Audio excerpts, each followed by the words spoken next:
you think?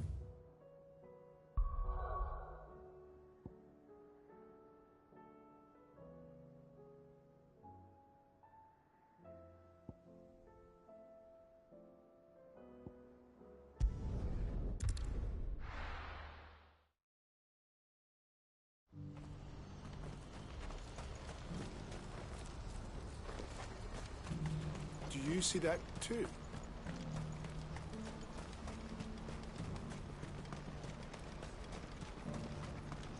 Papa? What is it? Oh, please. Just make it stop. I'm scared.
Can't be Rutherford, can it?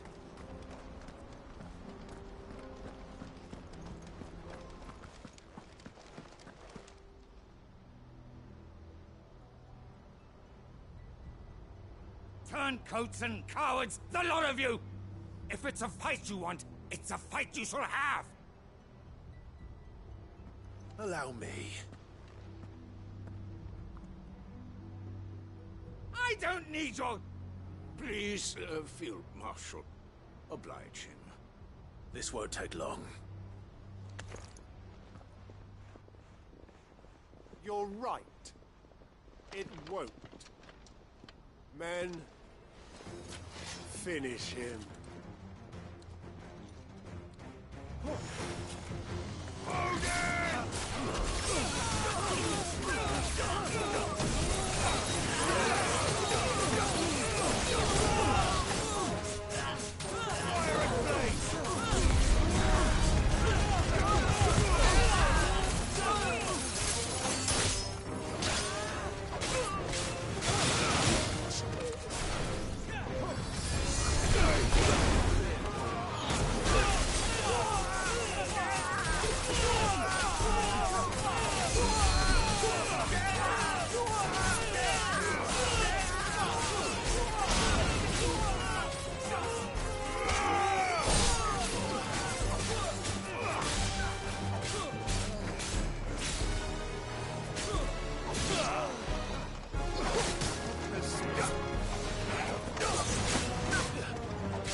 A little longer than I'd have liked.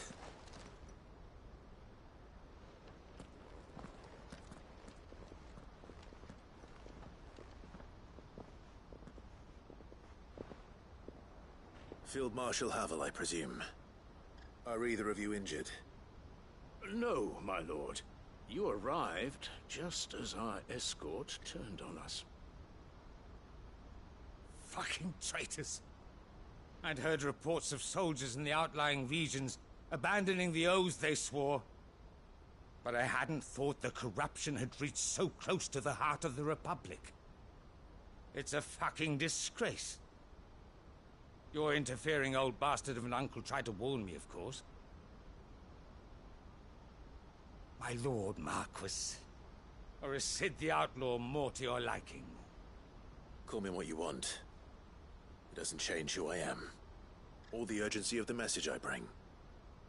My uncle has a plan to right the realm, and he needs your help to see it through. Before I agree to anything, I'd have you answer one question.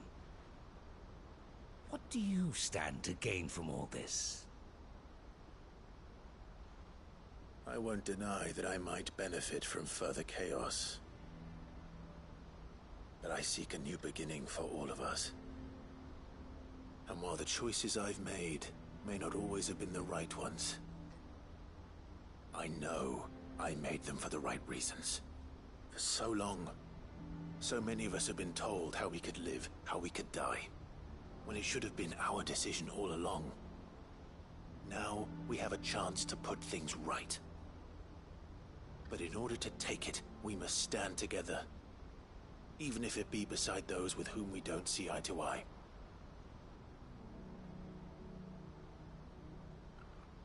Certainly not the words I expected from an outlaw. But perhaps your uncle was right.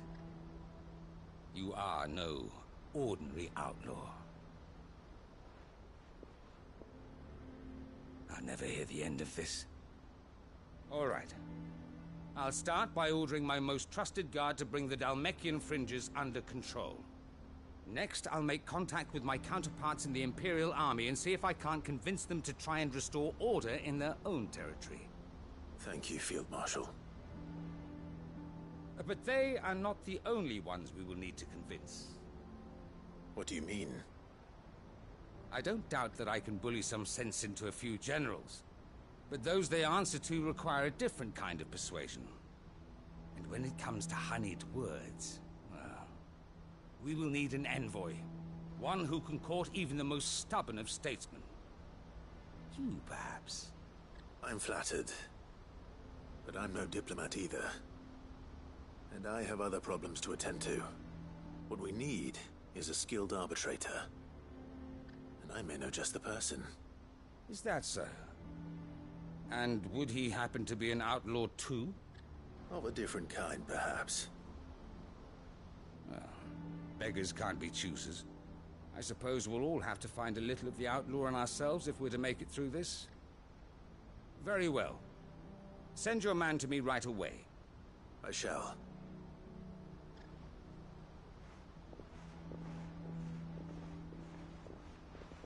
My Lord Marquis.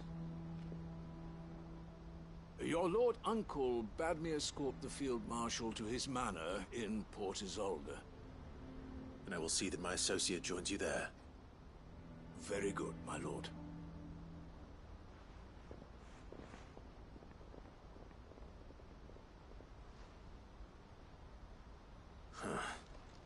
An envoy. I'm not sure I'm the man to talk anyone round. I can barely convince my brother to take his medicine. No. This is a job for someone with experience. Someone like Quentin. I hope I can convince him at least.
Your Grace, my lord, I trust your journey was not overly onerous.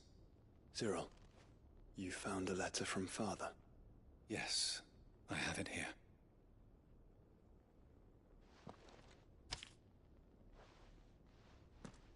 If you would do us the honor, my lord.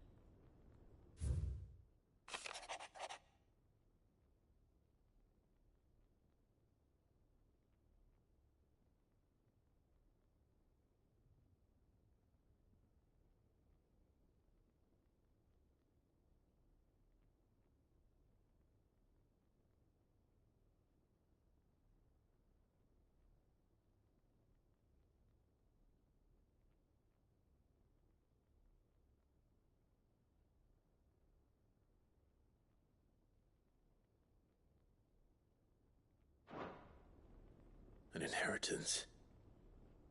It would seem the late Archduke penned this missive shortly before his passing. The day before we left for Phoenix Gate. What are these plans he spoke of? His plans for the duchy, Your Grace. Your father entrusted them to my predecessor, the former bearer of the Burning Quill, who entrusted them in turn to me. The complete emancipation of bearers is their stated aim. But your father's dream did not end there. His Grace also spoke of building hospices to care for those stricken by the curse, and the founding of a new university to further the development of non-magical technologies. With the blight spreading ever more widely across the twins, Archduke Elwyn saw this as the only means of securing Rosaria's survival. He wished to see men and bearers treated as equals. To see centuries of common wisdom overturned. Small wonder he did not think it achievable within his lifetime. But he thought it achievable nonetheless. Had he not, he would never have written this message. Nor would he have entrusted his vision to his most faithful aides. Those who would have stood with you, shielded you from the machinations of the less benevolent personages at court. It's a pity only they are still with us. 'Tis true that those most loyal to your father were the first to suffer the Duchess's wrath. But one at least remains, and she has come bearing gifts. What do you mean? Mayhap it is better that she explain, my lord.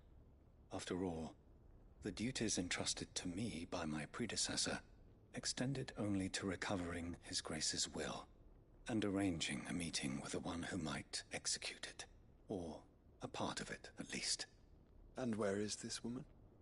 She awaits you in the archive, Your Grace. Thank you, Cyril. Shall we then?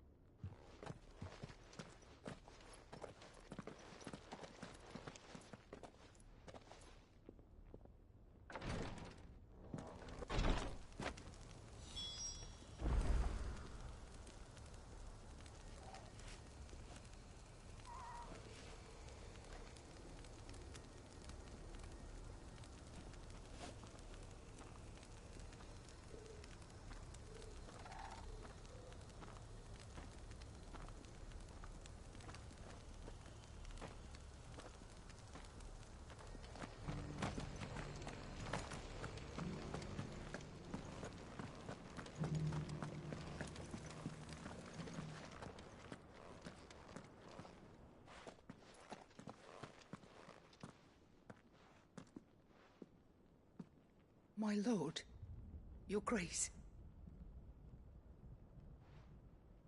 I hardly recognize you. I am Goditha, retainer of House Rosfield, loyal servant to the Phoenix and his shields. Your father, the Archduke Elwyn, entrusted me with the delivery of a gift. I only hope you can forgive my tardiness in bringing it to you. Lift up your head, Lady Goditha. You have our gratitude for your service to our house and to our father. I merely did my duty, as any proud Rosarian would. My lady. Perhaps you could explain a little more? What exactly is the gift you bring? As I'm sure you know, it has long been the custom for the children of House Rosfield to be presented with certain keepsakes upon their coming of age. Indeed it has. Our father often spoke of the day when our turn would come. And had he lived to see it, he would have presented you with the treasures I bear. Matching armbands for you both. Alas, he did not live. Indeed, he was taken from us even before they could be completed. He had intended to claim the Heartstone with which each armband was to be finished himself, but it was not to be. And his gifts remain incomplete. I see. It saddens me to bring them before you, as they are. It was your father's wish that you be presented with the finished articles, not these works in progress. But with his grace long since gone, and the stone left unclaimed, I had little choice. You are grown men now, and his house is yours. And while I would not presume to insist upon your claiming the Heartstone in his stead, I know that nothing would have pleased him more than for you to do so. Thank you, Lady Goditha. What say you, Clive? What else? Of course, my lady. May our father's will be done. Oh, I am much obliged. Do you know where we might find this Heartstone, my lady? I do. Though it may be a matter of a good deal more than simply happening upon it. It is found in the bellies of elder griffins, you see. We do at least know where to find one. A certain specimen has made its nest in Titan's Wake, not far from here. A certain specimen? You are most perceptive, Your Grace. In answer to your unspoken question, yes. In fact, this is the very same beast your father meant to slay. I have been tracking its movements since you were but a boy. Were you to slay it in his stead, as men of House Rosfield, it would surely make your father proud. What say you, Joshua? What else?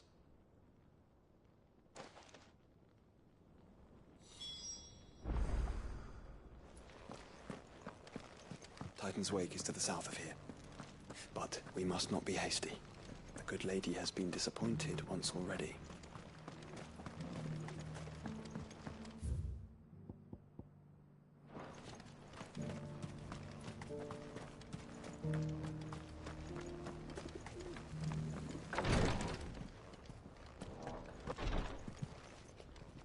Lord Marquis, if you have a moment. What is it, Cyril?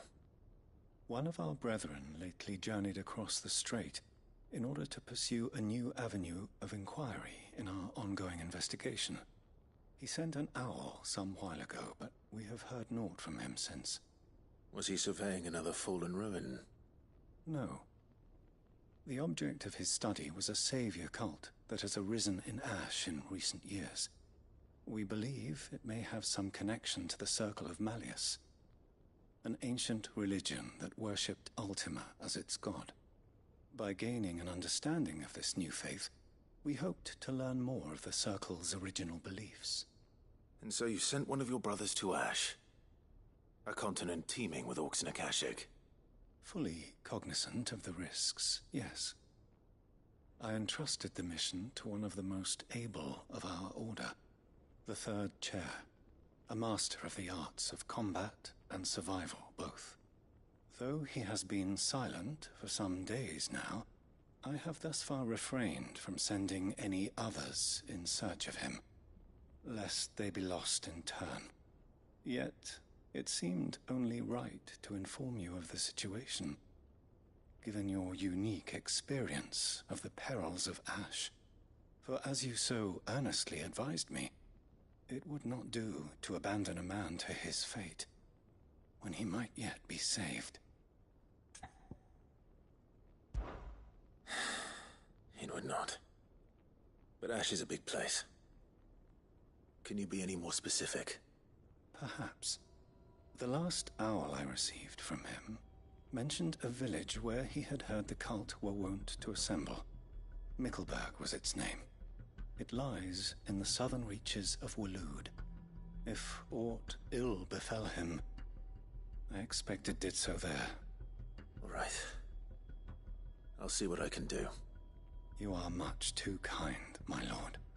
Go then, with my hopes, and may the Firebird's flame ever burn in your heart.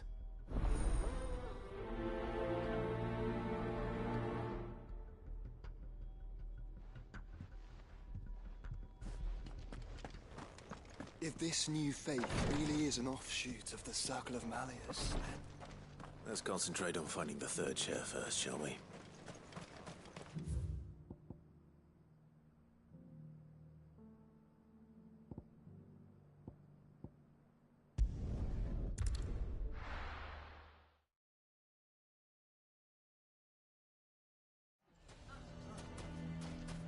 Why the hell would Victor take the bearer's side? Can you believe we were going to make him mayor? He would have been the ruin of us all. The bastard's been lying to us.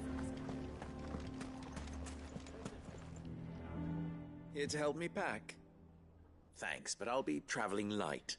I'm almost finished already, in fact. You're really going to go through with this, then? I am. But before I go, there is one small issue I'd like your assistance with. Well, two, in fact. If it's within my power to help you, I will. It's the children.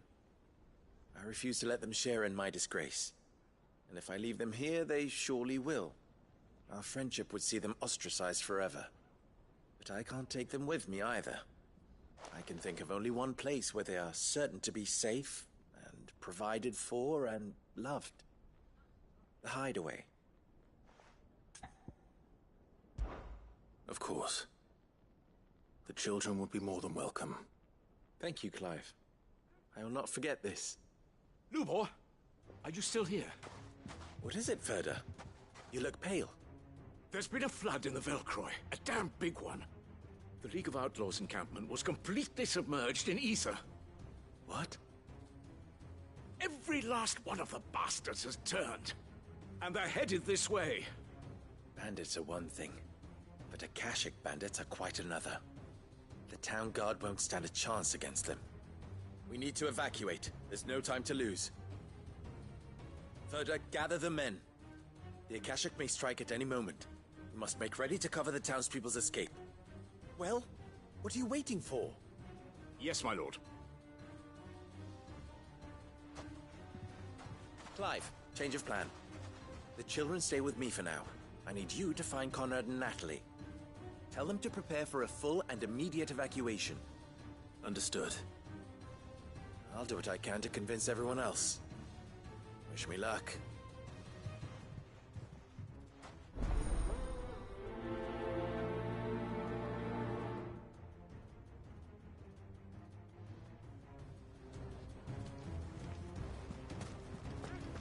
What's You have to listen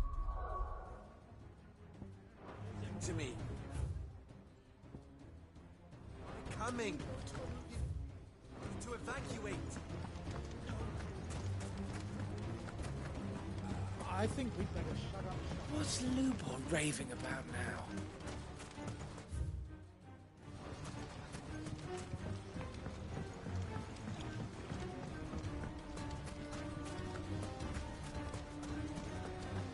You lied about being one of us? Why do they always have to make such a fuss?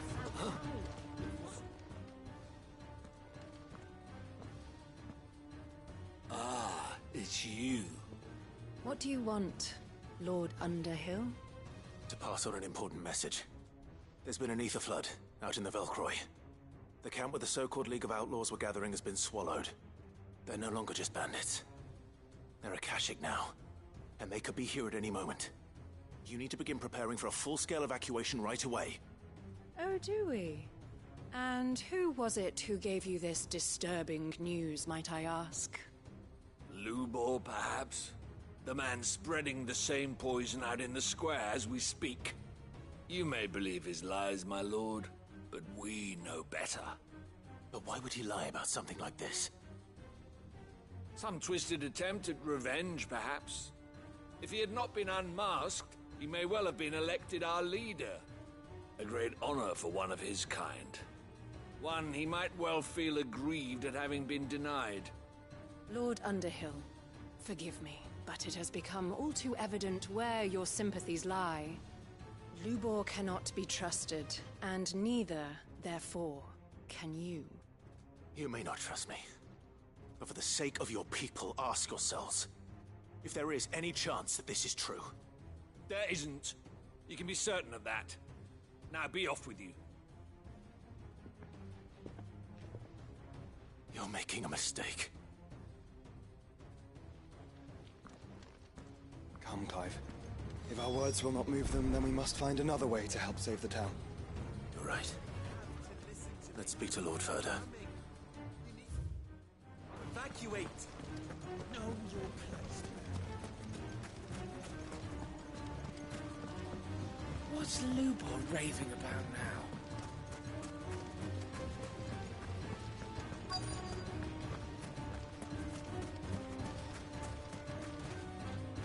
Lord Furder. Cid, what's wrong? I went to warn Conrad and Natalie about the Akashic, but they wouldn't listen. They've convinced themselves that nothing Lubor says can be trusted. The bloody fools. Which means the town guard can't be counted on for support. But I can. If there's anything I can do to help you defend Dalamil, you only have to ask. I appreciate it. Cid! Further! I've been looking for you everywhere. Victor? I thought you'd left. I couldn't abandon a friend in need. And Lubor is in need at this very moment. Come quickly.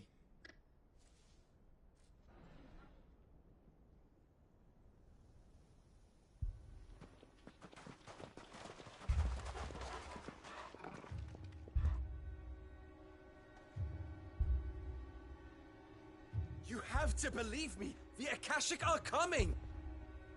They don't eat, they don't sleep, they don't tire, and they don't care who they kill.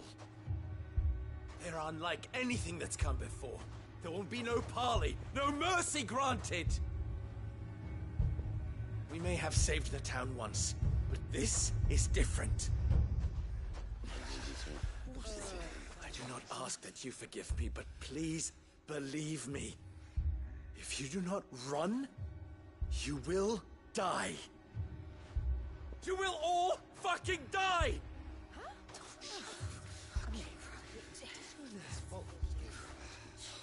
You'd like that, wouldn't you, bearer?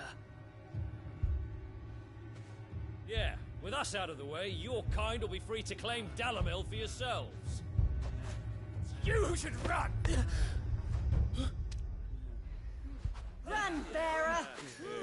Yeah, run! Run! Far away! Run! Just go! Yeah. Yeah. Yes! Go! Come on, then. Go on! Just go. Just go. Lubor. Wait. Someone's coming. Stop! You're hurting him!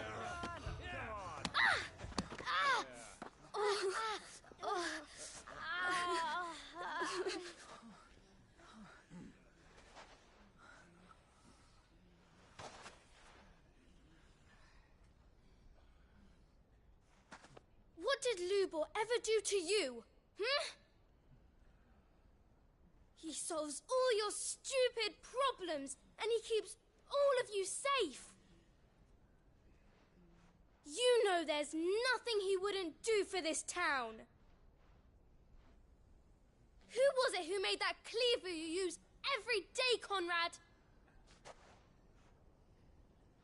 And what about your counting table, Natalie? Who fixed that? Whose men make sure the streets are clean so all your boots don't get dirty? Who spends all day, every day making sure things run smoothly round here? And none of you ever say thank you. Ever. But did Lubor ever complain? Well, does he ever stop smiling? He keeps this whole place going! And you act like it doesn't even exist!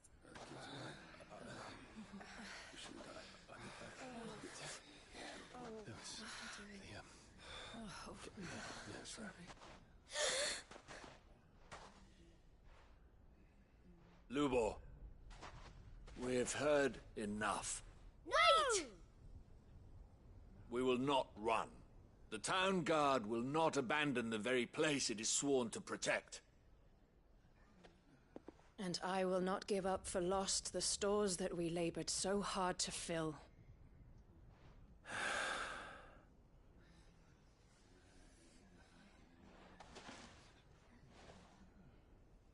So tell us, how do you propose we deal with these Akashic of yours?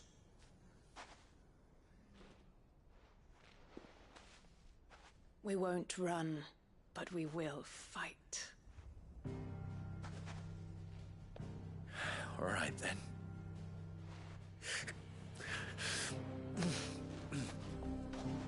Fine.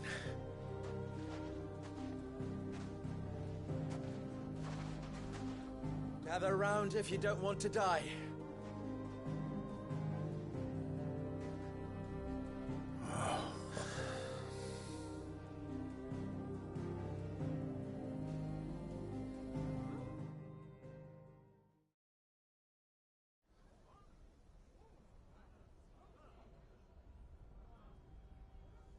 Allow me to explain the situation. The ether flood occurred near the village of Cheratina, deep in the Velcroy. The place had been abandoned for years, until the League of Outlaws decided to make it their base of operations. Now they're all turned, and if the scouts' reports are correct, heading in this direction. They are mindless monsters, driven only by hate and rage, and they are utterly unpredictable. With the bandits, we at least knew how and where they were likely to attack. When these creatures come, Dalamil will have the bitterest fight it has ever faced on its hands. The town guard will muster at the north gate. The rest of us will take the south.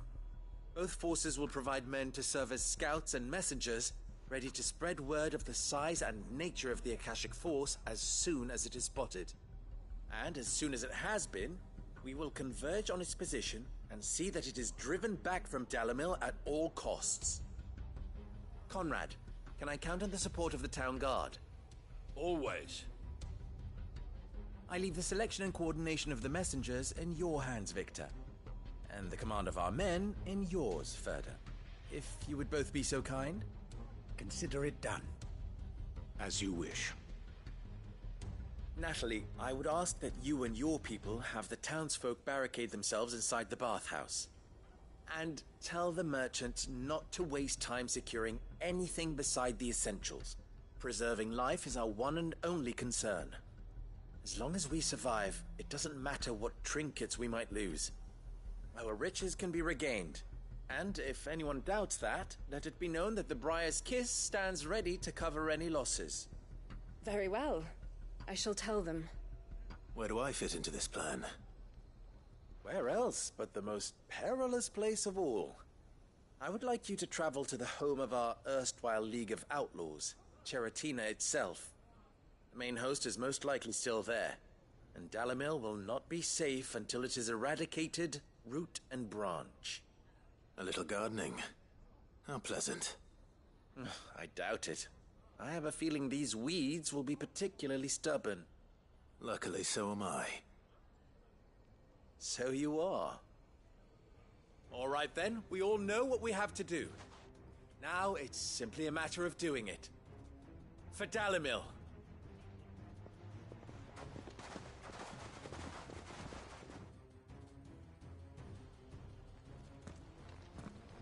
Looks like everyone's ready. I'd better not keep them waiting.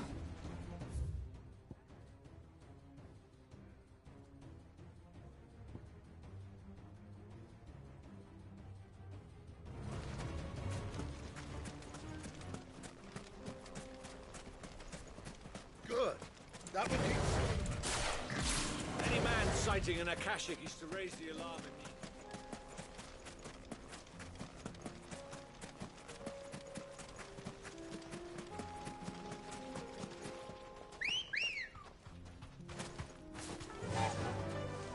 run like the wind.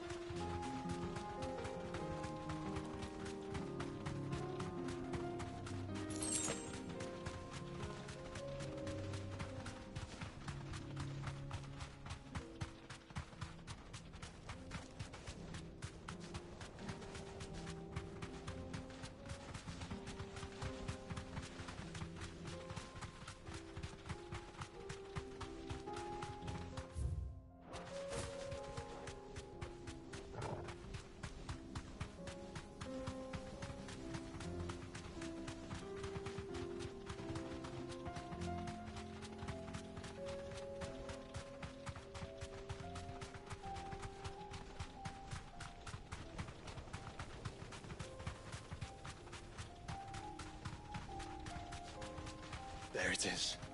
The flood. But what's waiting for us inside?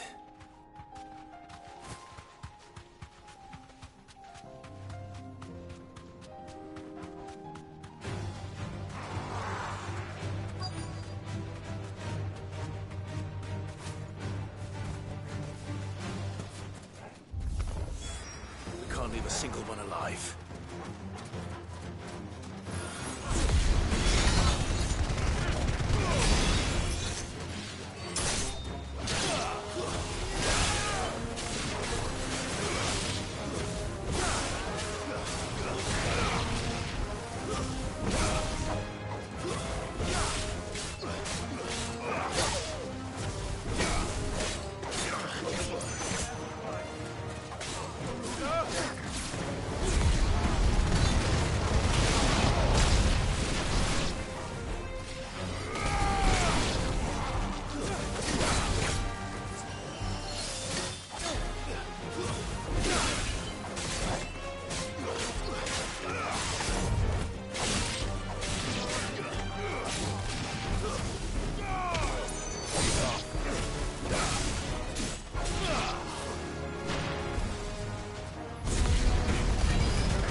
The League is disbanded. I should get back to Dalimil and see how the others fared.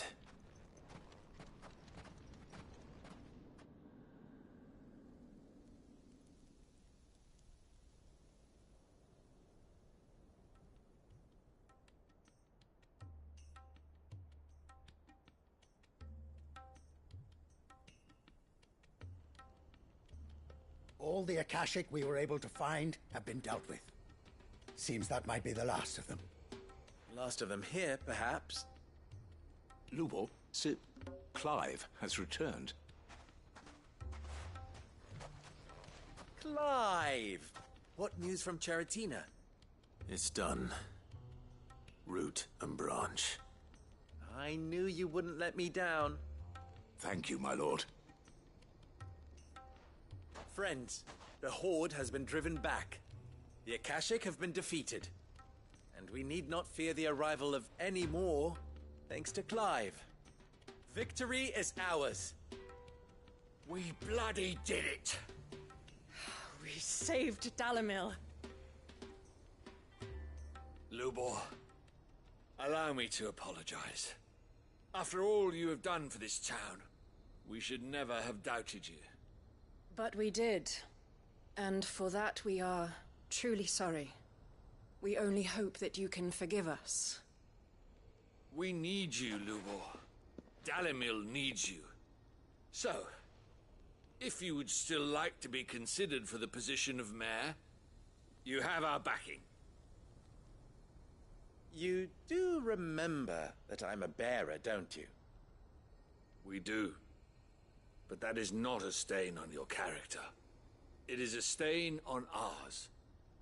We thought only of what we perceived bearers to be, not what you truly are. The man who saved Dalamil twice over.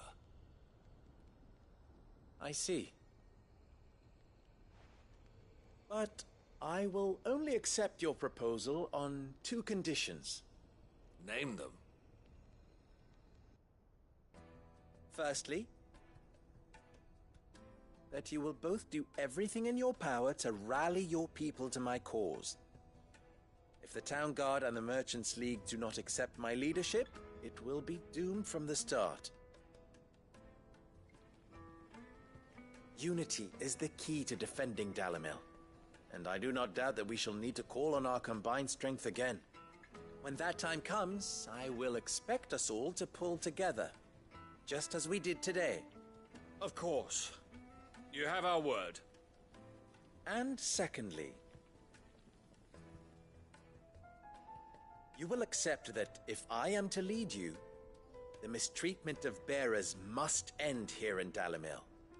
Any bearer within our walls shall be afforded the same rights as any other citizen. They will not be judged by what they are, but who they are. As we failed to do, and came so close to losing everything. We agree to your conditions.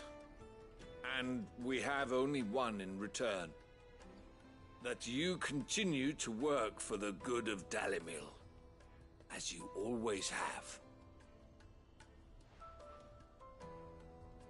Condition accepted. Well then, it seems my mayorship is all but confirmed. Do I get some sort of special hat?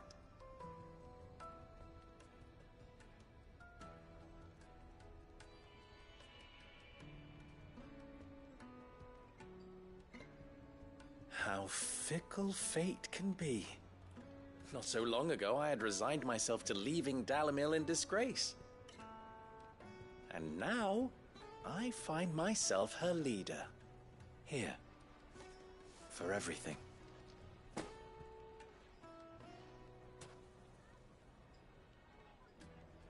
Lubor. About the children. Fear not. You are, of course, relieved of your responsibility. I would sooner face another horde of Akashic than see them brought up as outlaws. I'll make sure they're safe here. I don't doubt that you will. And not just the children, but everyone in Dalamil.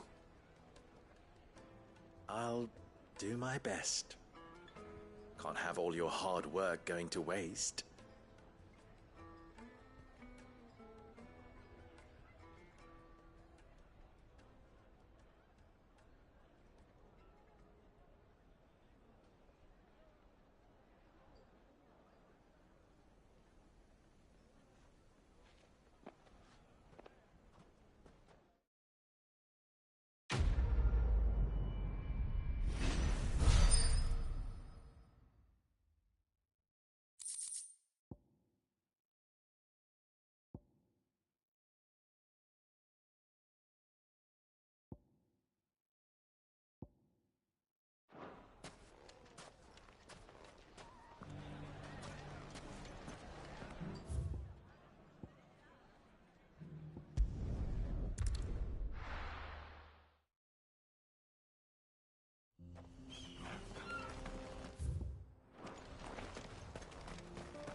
Come on.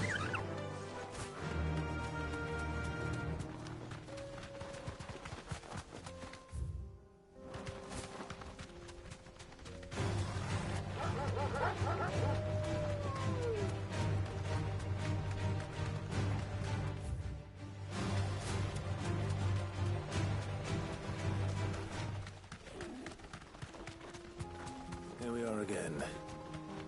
Carava. If you were a tortoise, Torgor, where would you hide?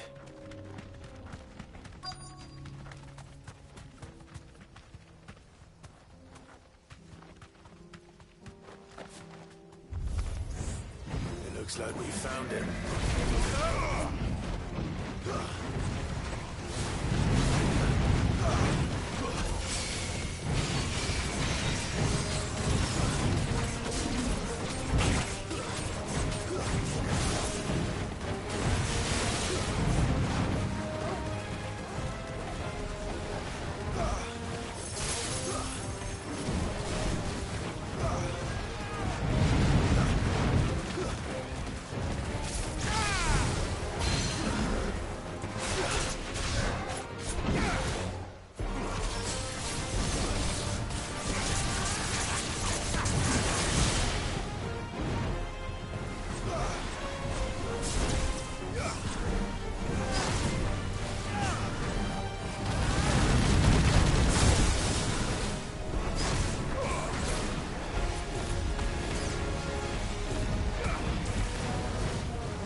If Mid needs another, she can come and get it herself.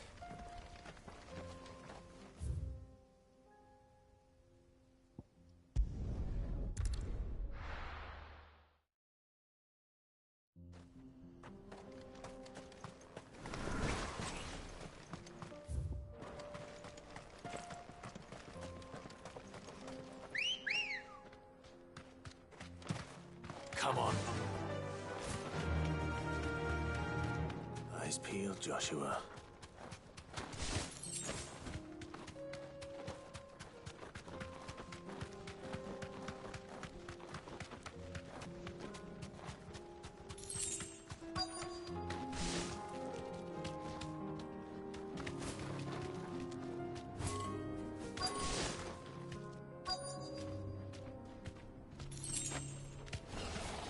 There it is. For House Rosfield.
Is this the Heartstone? I expect Lady Goritha will know.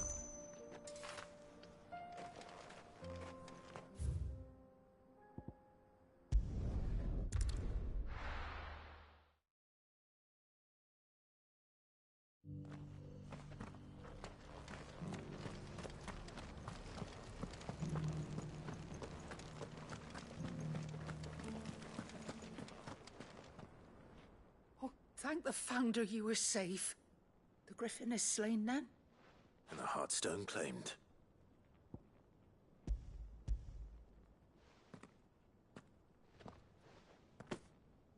Yes.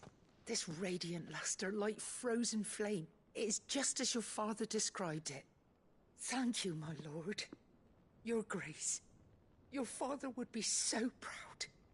Lady Goditha, the lapidary is ready. Thank you, Cyril. I will be with him shortly. If you would excuse me, I shall have the stone cut and set forthwith.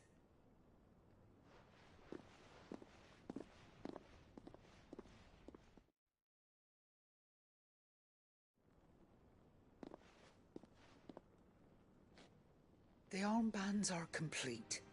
Pray, take them. They are yours, after all. Heartstone is harder and more enduring than garnet, or even ruby. It symbolizes unwavering will and devotion. And the graven vines encircling the stone represent the unbreakable bonds between you. It's a message. Father knew we had enemies both inside and outside the duchy. Enemies who would thwart his vision. Only with unwavering devotion would it ever be realized. And only if we stood together, as Phoenix and Shield, as brothers in arms. Only then might those enemies be overcome. Indeed. His Grace knew the enormity of the task he would entrust to you, his heirs. But this was more than just a message. It was a promise. That he would always be with you. Thank you, Lady Goditha, for remaining the steadfast custodian of our father's will. Forgive me, my lady, but there is something I don't quite understand. The Undying told me that after Father died, Mother claimed all of the ducal treasures for her own. Even if the armbands were incomplete, she would surely not have overlooked them. So, how were you able to keep them from her? Because I was the keeper of the vault. Though I was but a lowly servant, your father spoke to me of his intentions for the bands, of the deep love he had for both of you, and his hopes for your future. In the days before the disaster at Phoenix Gate, I discovered that the Duchess had ordered her jewelry be sent away from the castle. It was then that I knew she meant to betray us. I tried to warn your father, but it was too late. When word of the fire reached Rosalith, I knew my time was short. So I took up the armbands and I fled into the night. And thank the Founder you did. Yet my duty to your father was incomplete. Not knowing what else to do, I followed the Griffin, thinking I might claim the Heartstone on its passing. And so my pursuit continued, until Lord Cyril appeared before me. He informed me that His Grace's will had been recovered, and that his sons were alive and well. Lady Goditha, on behalf of my father and all the people of Rosaria, I thank you for your loyal service. As do I. Thank you, my lord. Your Grace, for coming back to us, for giving my service meaning.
plans suit you well. It must be gratifying to finally receive the inheritance that was denied you for so long. It is. And we thank you for the part you played, Cyril. If you would permit me to play my part a little longer, might I suggest that you make your way to your father's memorial atop Hawk's Cry Cliff?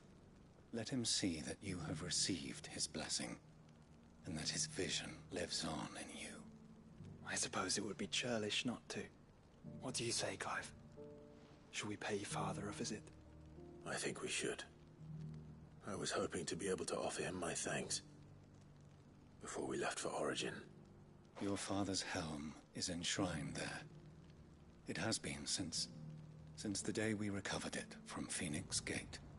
I prithee claim it, for it too is a part of your inheritance, and I do not doubt that your father would prefer it in your hands than perched upon some lonely rock. Thank you, Cyril.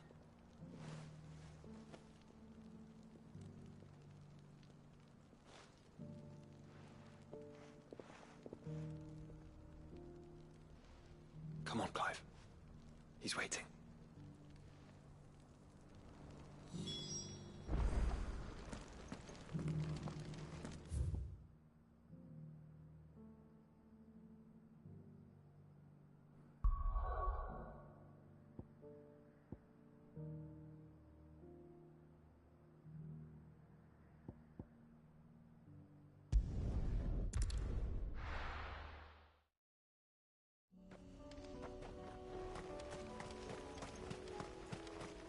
Unwavering will and an unbreakable bond. Do you really think we're strong enough? To save the world? Of course. To have overcome Father's political enemies? That I'm less certain. Especially knowing what we know now. What Mother was truly capable of. Perhaps these bands would have helped. Knowing he was with us would have made all the difference.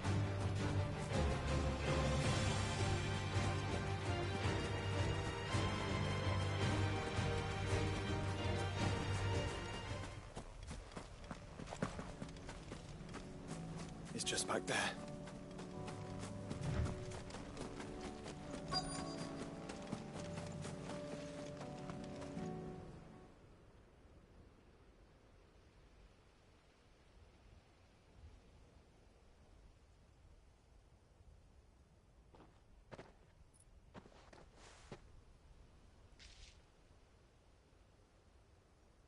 Father always fought for what he believed was right. It wasn't until that night at Phoenix Gate that I realized I had never fought for anything. I always had someone else to do the fighting for me.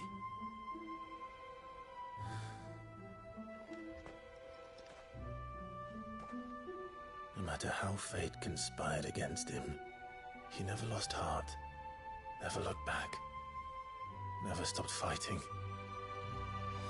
To me, he was the greatest of men. And I've been trying to live up to his ideals ever since.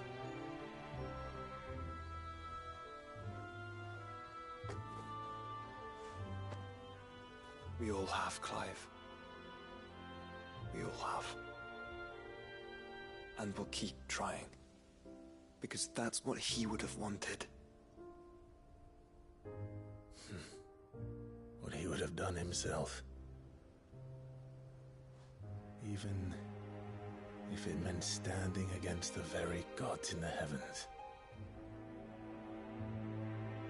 I shall be borrowing this, Father, if I may. That you might watch over us as we follow in your footsteps.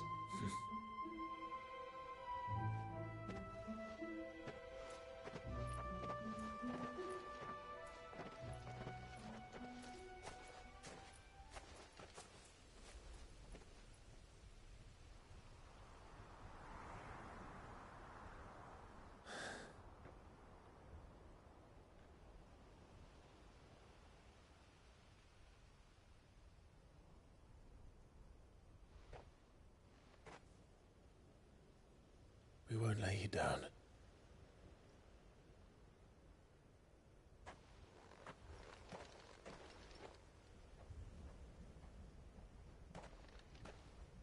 Onward, then? Onward. To the end. And to a new beginning.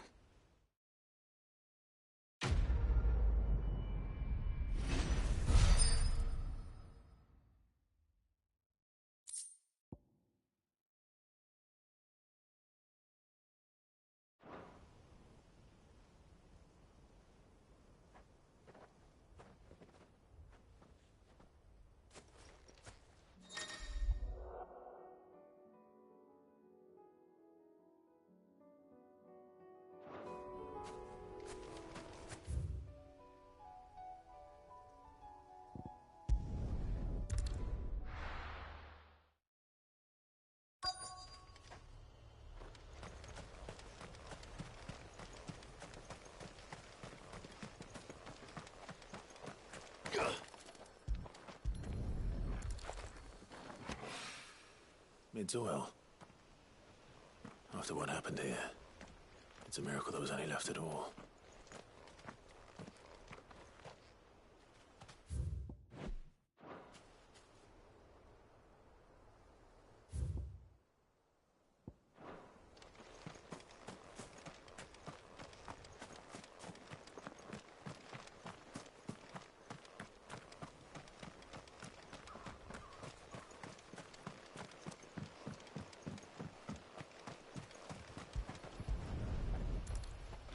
I better get these materials to Mid so she can finish her prototype.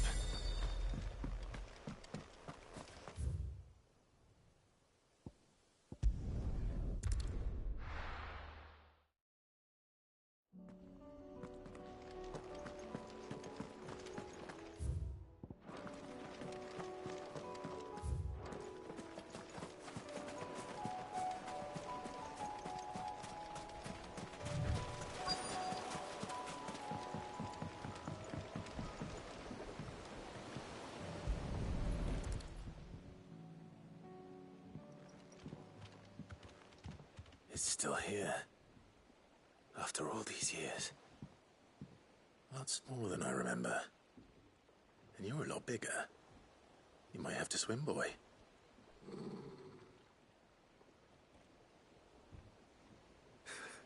I wasn't being serious. You two go on without me. I doubt that boat will hold a third. If you're sure, we won't be long. Hop in, boy.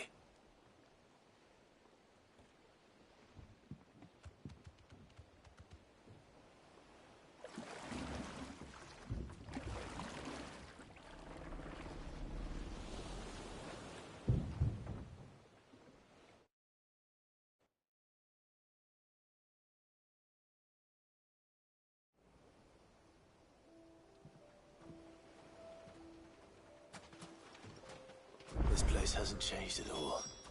The rookery's right through those trees. Come on. Race you there? I bet I could still beat you.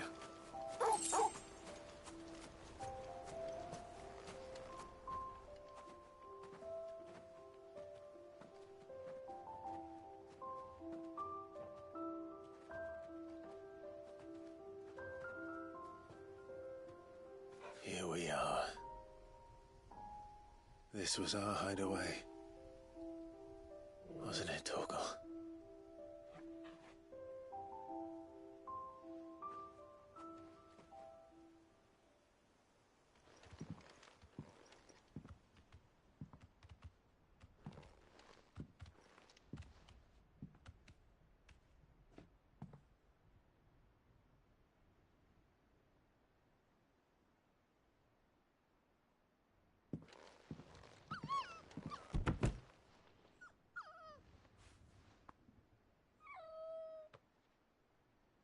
Coming here helped me to forget who I was. Or wasn't. Prince, shield. Son his mother could love. Had I been any one of those things? Perhaps.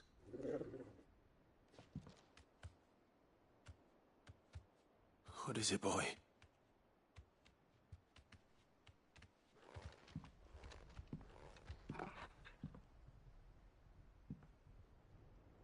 This is all from the castle. And Phoenix Gate. Did you bring these here?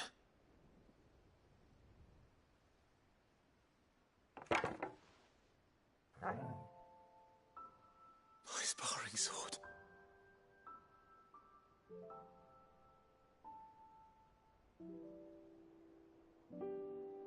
Well, well. You never stopped looking for me, did you, boy?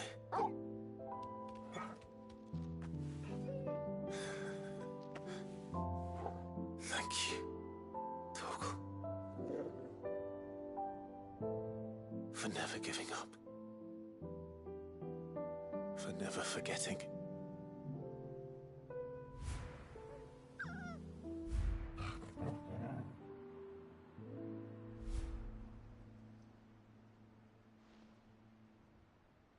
Let's take this with us, shall we?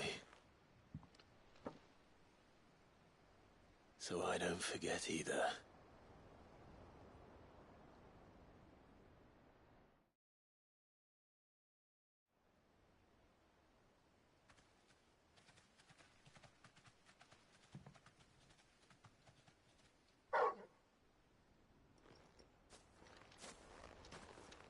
That's not the way back to the boat, Torgal. All right. I'm coming.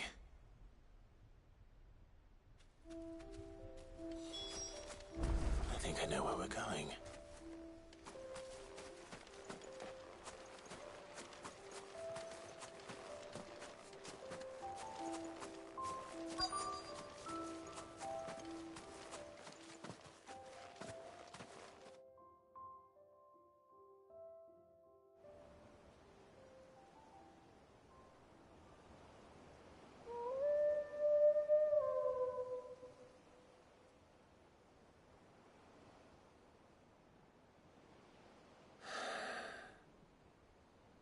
People always talk about the importance of putting the past behind you.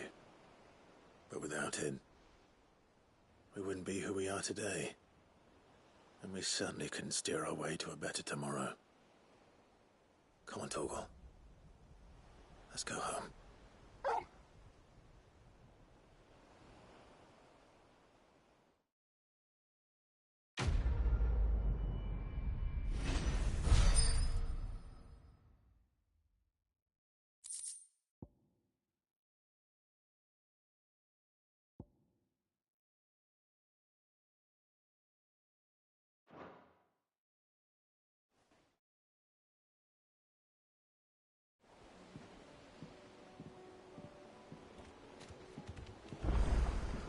Sorry for the wait. We're ready.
Quentin, I have a proposal for you. Do you now? Something tells me you'll be asking more of me than a cask of Gotand gold. Go on, then. Propose.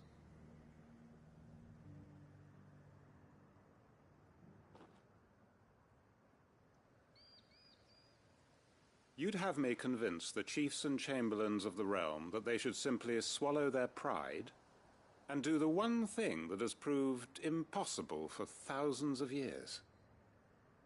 Was there anything else? Perhaps I can fetch you a meat pie as well. I know it's a lot to ask, but I can think of none better suited to the role.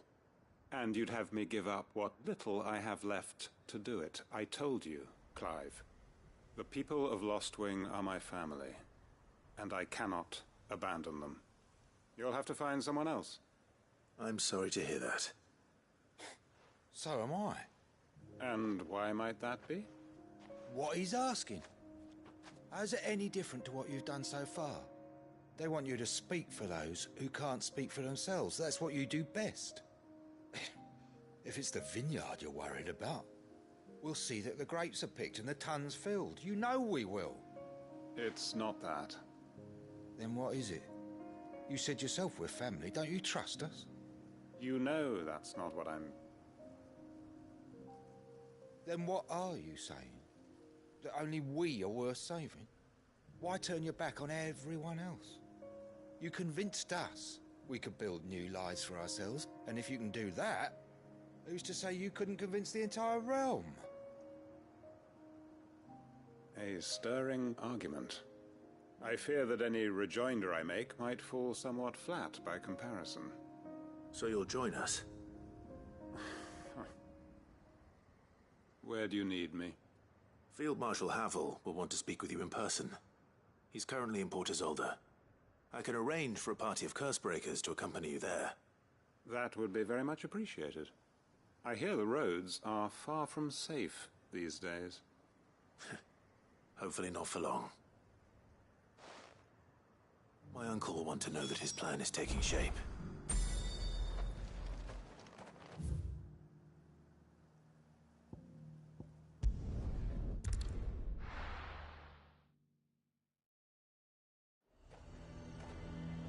Nazaire might at least have mentioned where in Northreach he'd be testing this recruit. They're sentries from the markets if we don't cooperate. I would speak with this Duke about the demand.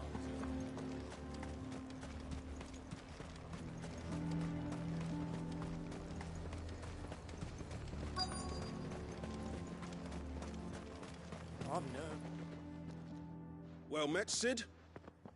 This is the Initiate. Ember, present yourself. At your service, Master. Please, just Sid. There are no masters here.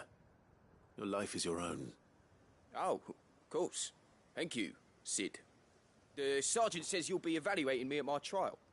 To become a scout, yes. You are aware of the dangers inherent in that role. I am. But I swore I'd face them. Just like the man who saved my life. And who would that be? Gav. It was him who found me and freed me. No magic, no support, just one man and his nose. Came and sniffed me out. It taught me what one man can do if he puts his mind to it. And I've been training ever since, so that one day I can be someone's saviour, just like Gav was mine. I'm sure he'd be flattered. You clearly have good intentions, Ember. And it sounds like you're under no illusions. Stick to this path and you'll make a fine Cursebreaker. So, what? Have I passed? You haven't even started yet. Now listen.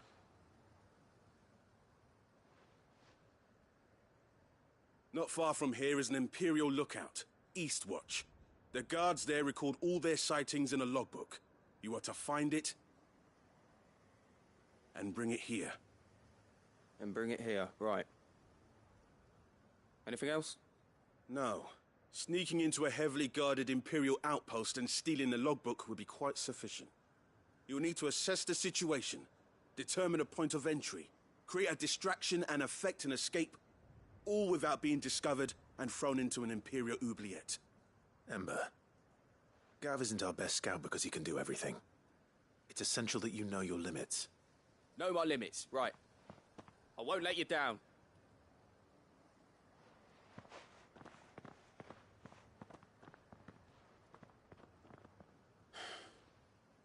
It shouldn't be as dangerous as I made out. But keep a weather eye on him all the same, would you? On my way. All right, Ember. Impress me.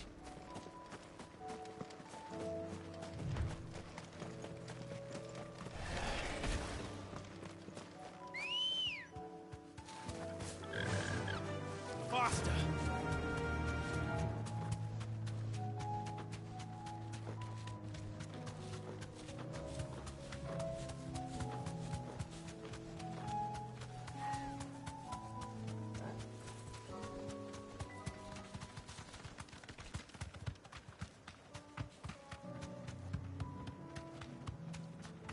These are clean kills. Perhaps young Ember really is ready. Or maybe not.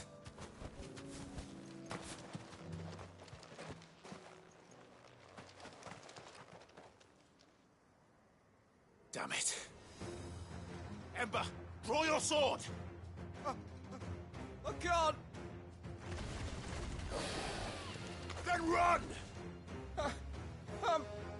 If you want him, you'll have to go through me.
Ember, are you...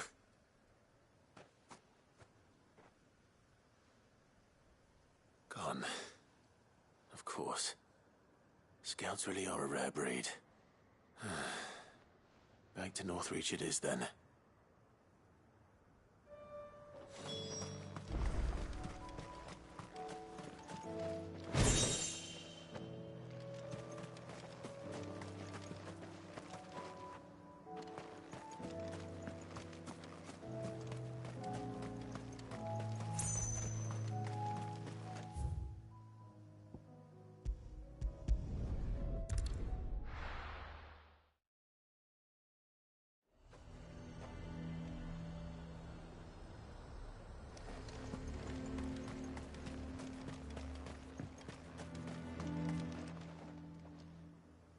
I didn't expect you back so soon.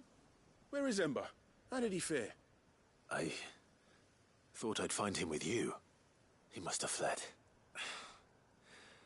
I followed him to Eastwatch, where I found him being set upon by a wild Avis. He was just standing there. Didn't even draw his sword. I had to step in and take care of things. But by the time I had, he was nowhere to be seen. I assumed he'd set off in your direction, but apparently not. I'm sorry, Sid. I knew the boy had a nervous streak, but he seemed like... The right man for the job? I believe this is the logbook you tasked me with retrieving. Eh? How did you... Don't you tell me you breached the tower while Sid was busy saving your skin. What? Wasn't that what you asked me to do? To bring the thing back without getting caught? He has you there, Nazaire. And he did it all on his own. But Sid, he did what he thought was best. And now I have to decide whether I agree. Of course. We'll await your evaluation back at the hideaway. Don't you leave my sight. Yes, Sergeant.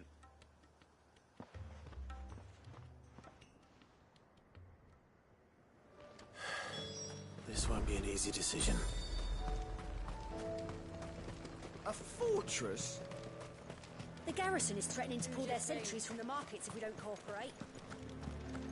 I would speak with this Duke. I saw the captain just now. He wasn't wearing his uniform. Your town needs you. I need you. The Duke would have me clapped in irons.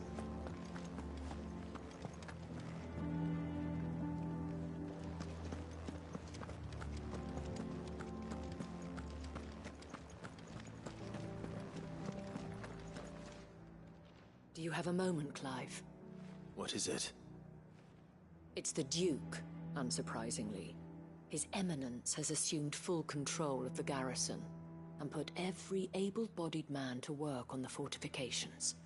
The town was left all but unguarded, so Philippe was compelled to form a citizens' watch to fill the void.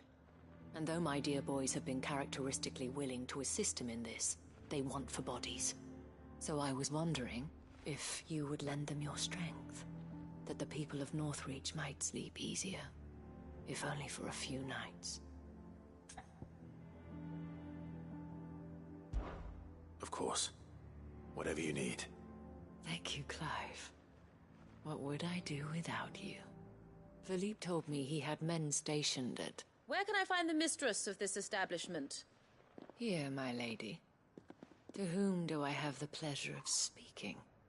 My name is Sabine, and it is my displeasure to be the daughter of the Duke of Oriflamme, who I understand is causing you and your town no small amount of trouble. I wish to speak to you about what might be done. Very well. Let us speak. I trust you'll forgive me, Clive. Absolutely. Our conversation can wait. Please, proceed.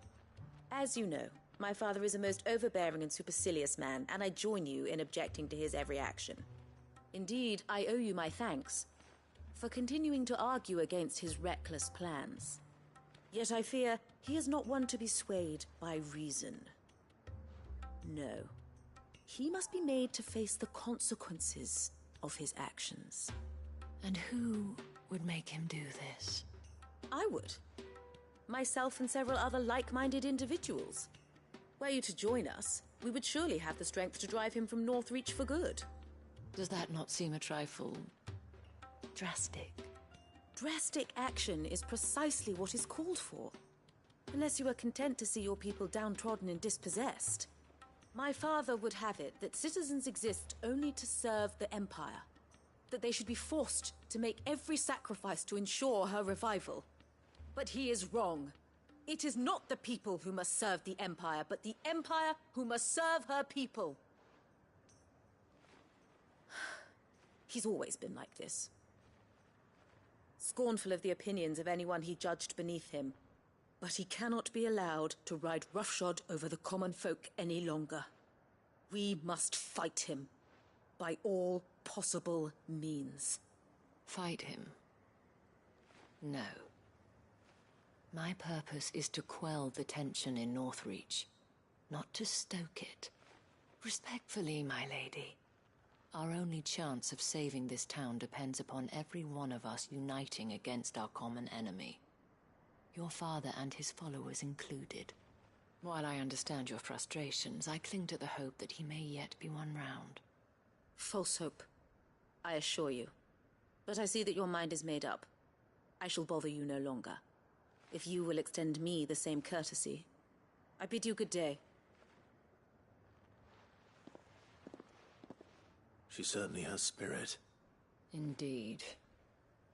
But unfortunately for us, that spirit is only likely to harden the Duke's resolve, which may be enough to seal the fate of this town.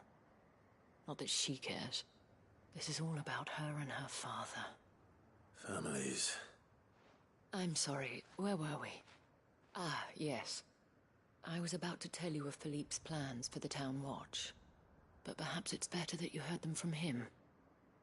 I believe he's in the market, if you'd be so kind as to seek him out. Right away. It's just a pity I cannot join you. I'd like to see the two of you in action together.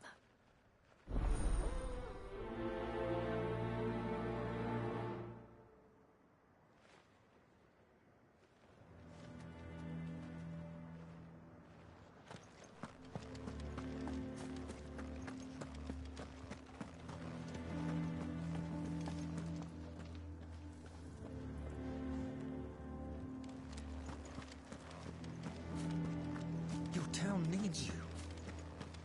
I need you. The Duke would have me.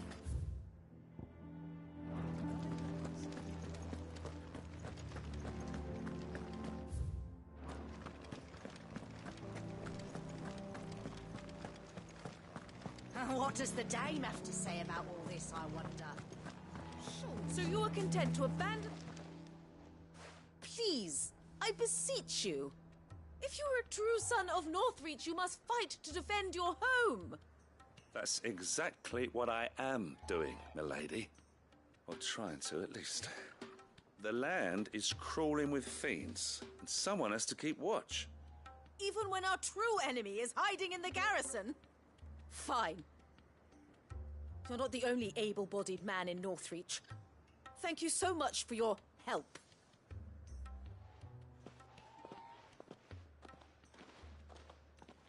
She cornered you too, then?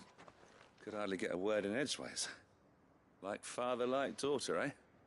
She made an uninvited appearance at the Vale earlier, hoping to convince the Dame to join her in fomenting rebellion. I bet that went well. Her ladyship seems to have a way with people. Anyway, what brings you here? Our mutual friend thought you might welcome some help.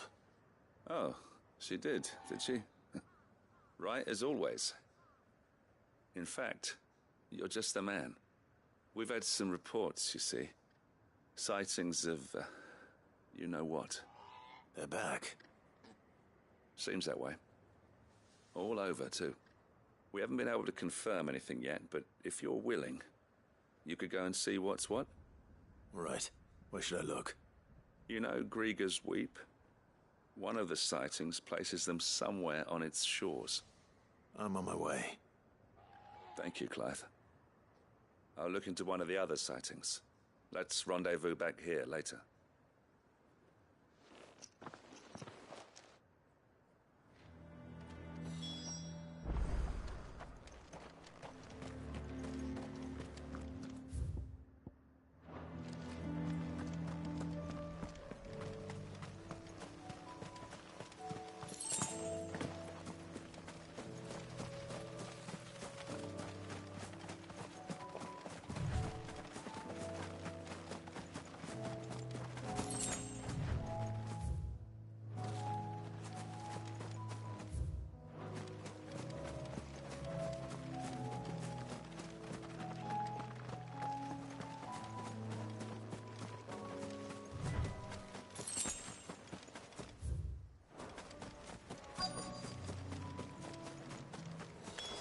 Damn it. The reports were true. I need to stop them before they get to the town.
Call that a test, Ultima?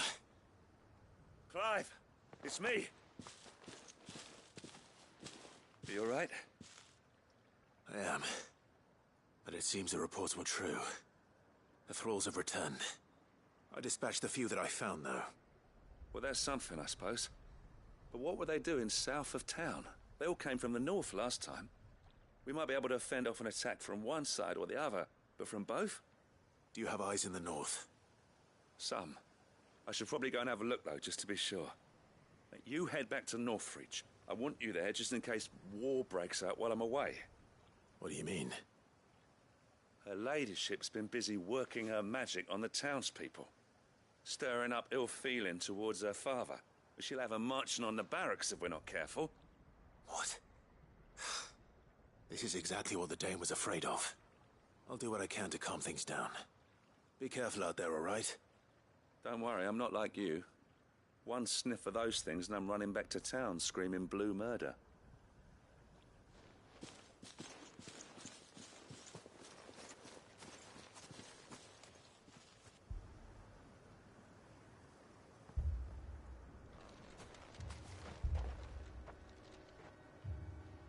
Do you not see, Father?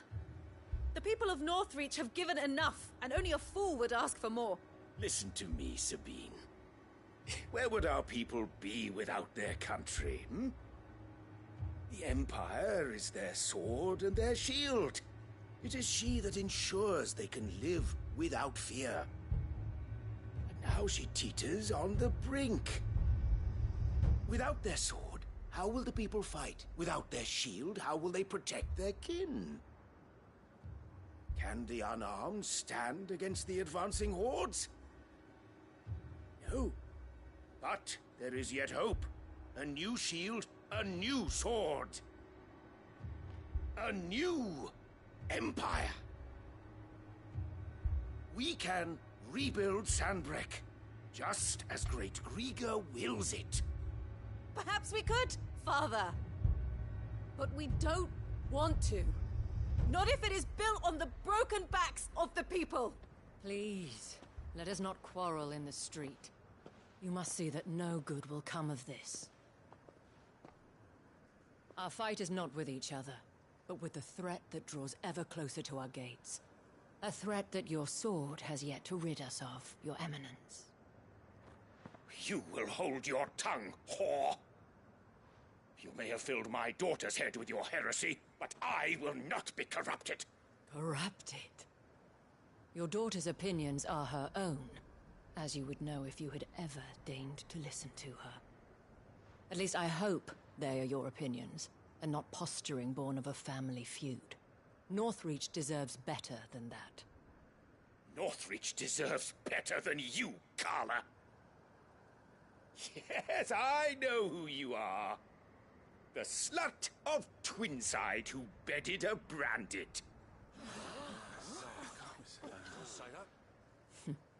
Jealous, are you?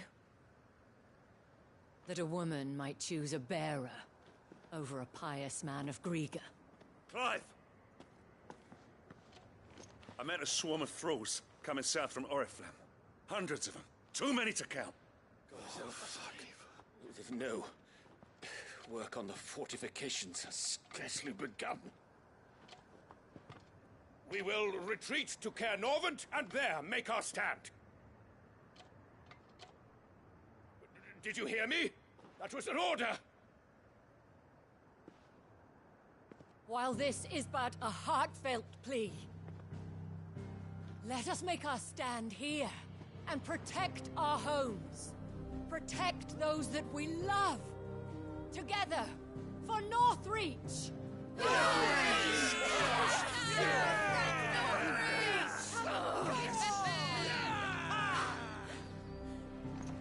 You heard the dame. What are we waiting for? Pikemen to the gates. Archers to the roofs. Quickly, come on!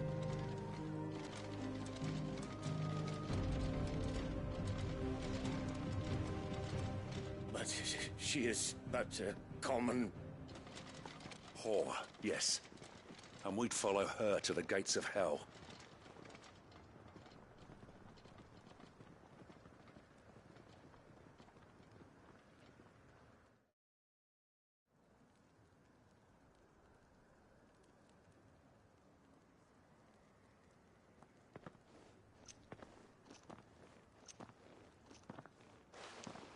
men have their orders, and they look like following them.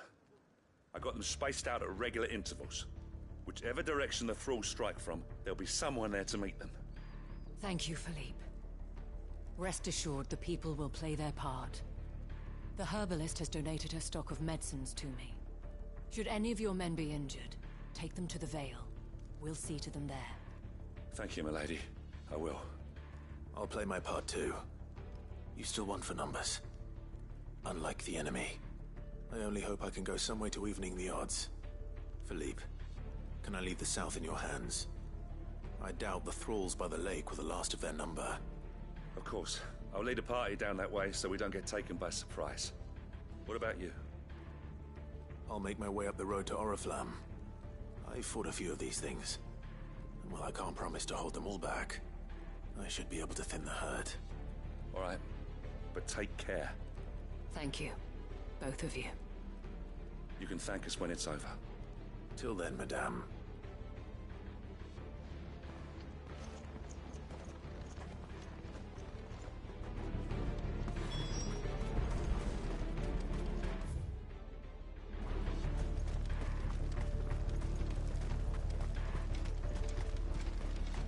I want steel in the hands of every...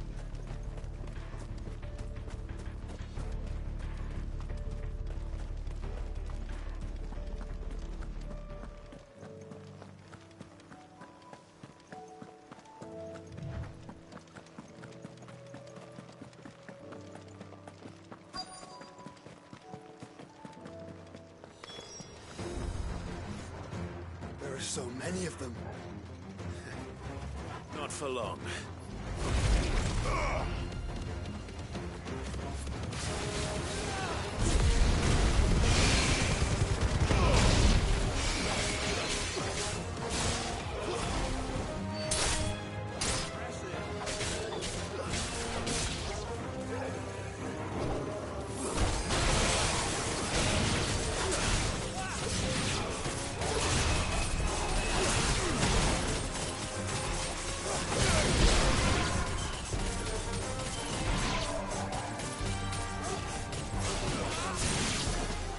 Is it over? No. It's only just begun. Nice try.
That looks to be the last of them. I wonder how the others fared. Better hurry back to town. Come on, Torgal.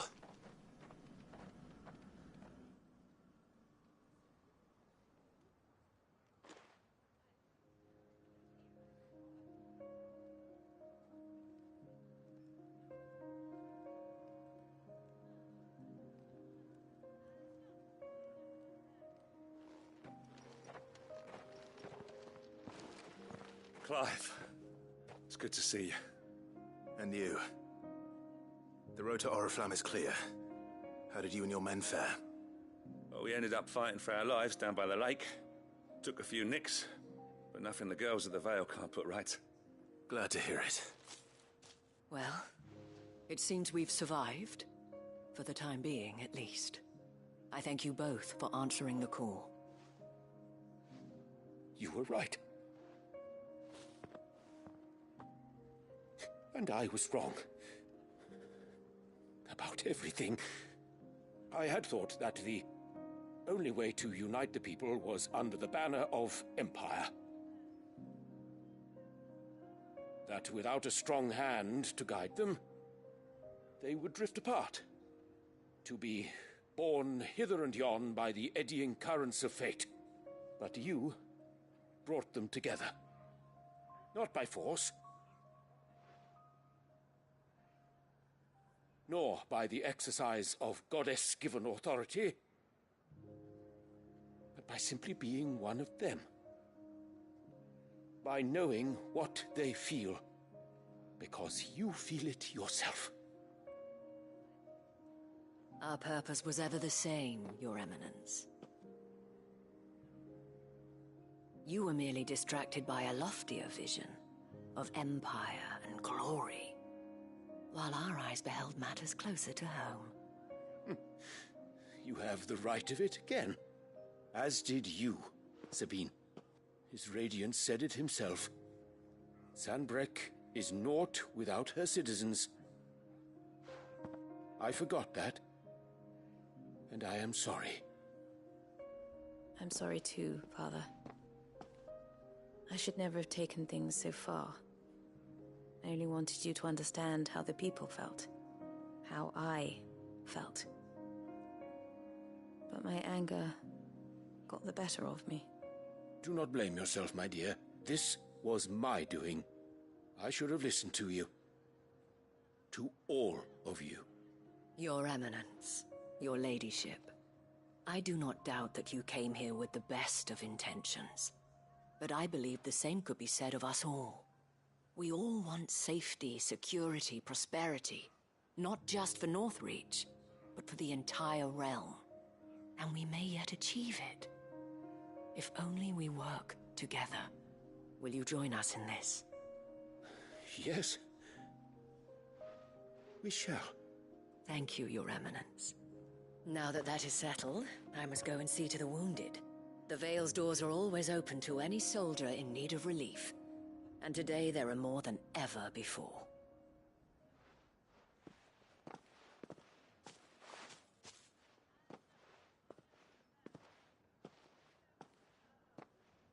Madame Isabel is a rare soul indeed.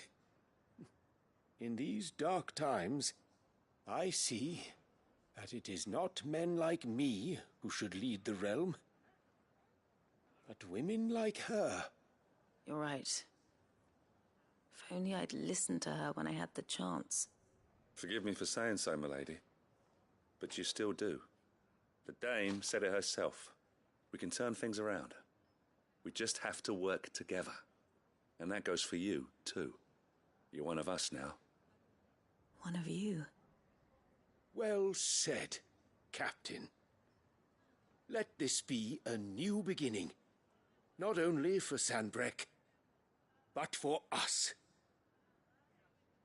Well, since there's nothing more to be done here, I should see if Isabel needs any help moving the wounded.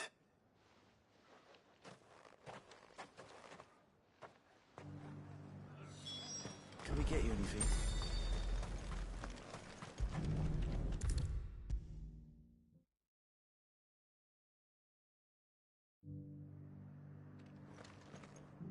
How goes the treatment of the wounded? I'd be happy to man one end of a stretcher if it would help. You've helped quite enough for one day, Clive. Thank you. Don't mention it.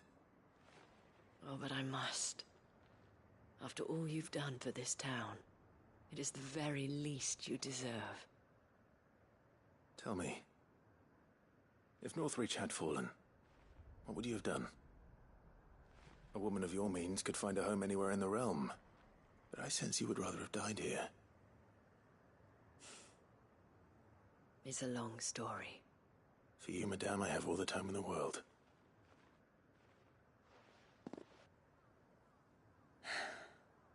Very well. Long ago, I had a life in the Crystalline Dominion. I was Carla then, courtesan to the nobility. So sought after was I that it was only they who could afford my time. Alas, those halcyon days were not to last. For naive as I was, I fell in love with a bearer. He was my master's guard, the gentlest man I have ever known. After they discovered us together, he was whipped bloody and forbidden from ever looking at me again. And so we fled. Not that we had anywhere to flee to. We wandered, aimless and starving, half dreading, half praying that the next day would be our last. Until we found ourselves here, in Northreach. It was the Veil that took us in, that fed us, clothed us, and healed our hurts. Those that could be healed, at least. My love was already too far gone. He passed away. He did. Not long after we arrived. But at least we were able to share a few moments of peace before the end. It was the greatest gift I have ever received. But the generosity of this town and her people did not end there. The men and women of the Vale supported me through my grief. Shared in it, though I was still a stranger to them. They treated me like a sister. And so I swore that I would always do the same. That I would return the kindness that Northreach showed me. That I would repay my debt to the Vale.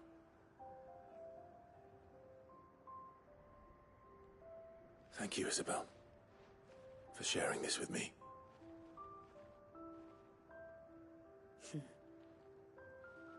You're a lot like him, you know. Perhaps that is why I have such a soft spot for you. Never stop fighting, Clive. And I shan't either. I know that it will not be easy to keep Northreach together. But our efforts will be rewarded. Just look at us now. The people, the soldiers, even the Duke of Oriflamme and his daughter, all united in defense of this town that we have come to call our home. And what of you? Can we count on your support too? Always.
Dolores is waiting for me near Balmung. The longer she's out in the open, the more likely she is to be found by Akashic.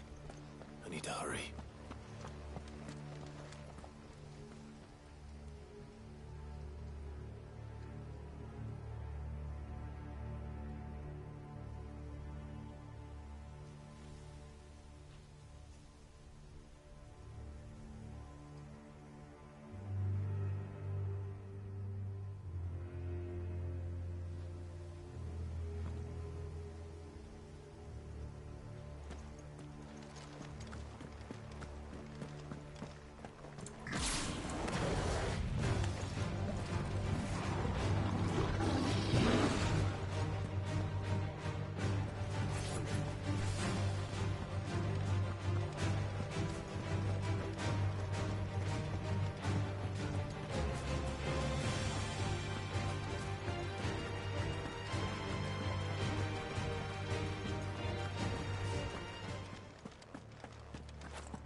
There were no guards, I take it.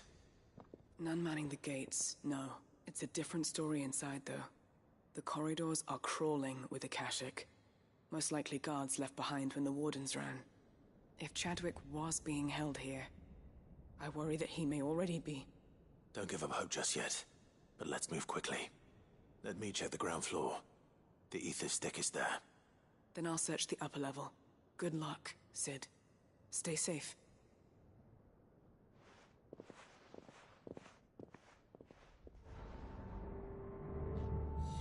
Just how bad are the floods inside the walls? Bad enough to turn a bearer? I hope not. We're risking a lot just being here. Better keep my eyes open for signs of life.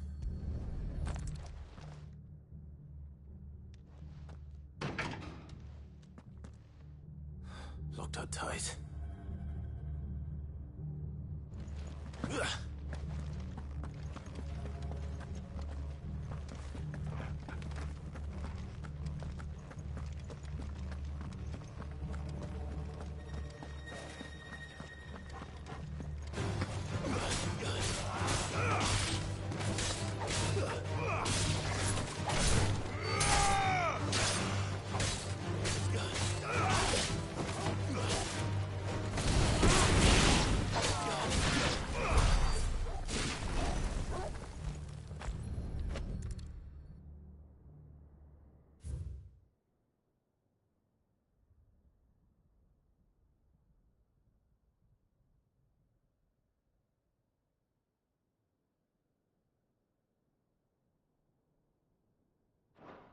So this place was no ordinary prison. And I doubt they'll have taken the creature with them when they fled.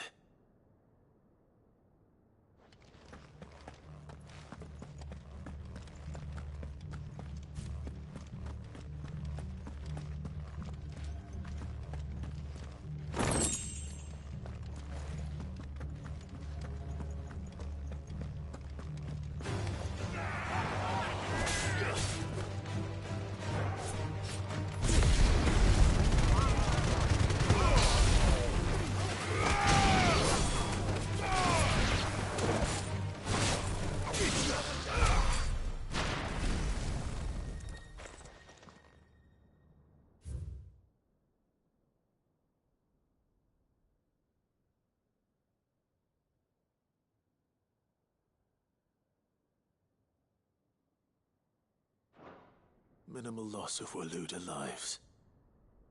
And what happens when they run out of bearers? Even the Imperials take better care of their branded than that.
Caution, brother.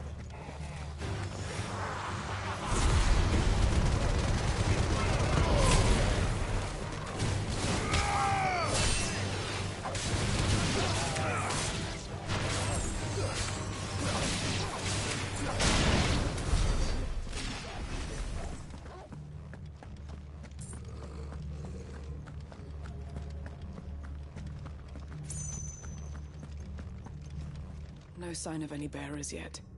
I hope you have better luck downstairs.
They were feeding bearers to it.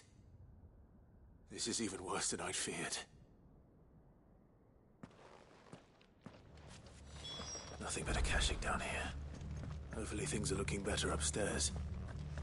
I should go and see how Doris is getting on.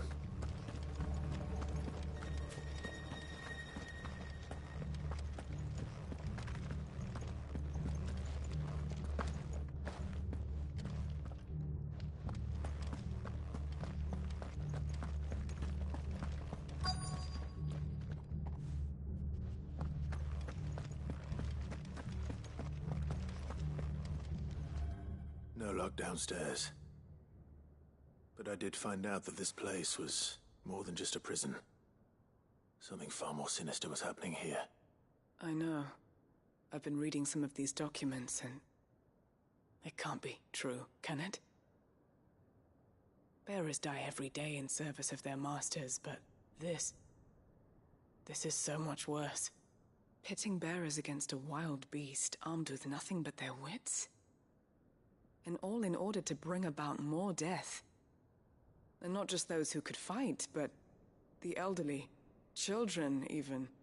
And those who wouldn't or couldn't were disposed of.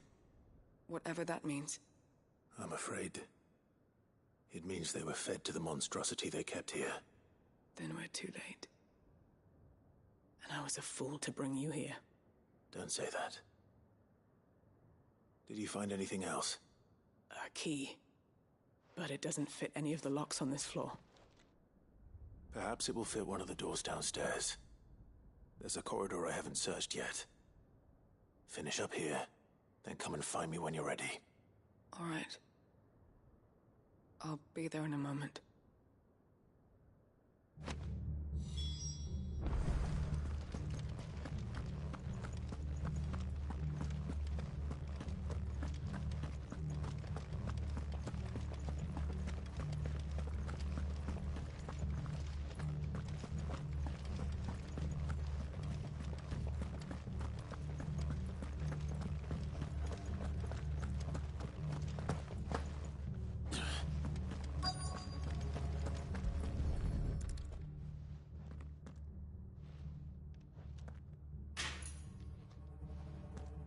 Let's see what we can find down here.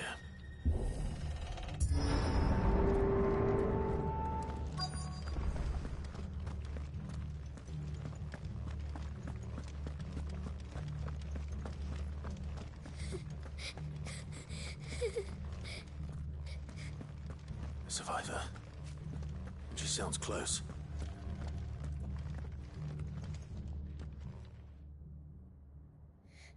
Who are you? There's no need to be afraid. Are you alone? Are there any other survivors? Some of the guards, they're still here. But something's wrong with them. Everyone else was eaten by the monster. Of course there were. Thank the Founder. It was worth our coming. But I'd rather we didn't linger. Are you ready? Ready when you are. You poor thing. He must have been terrified. Did Chadwick send you? What? He fought the monster. Distracted it so I could run away. He must have sent you. He promised to free the others too. Where is he? He opened your cell, didn't he? You wouldn't be here otherwise. Chadwick.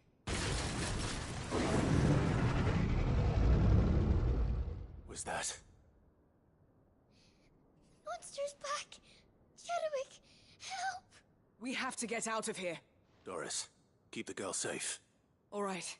You put that bearer-eating bastard in the ground.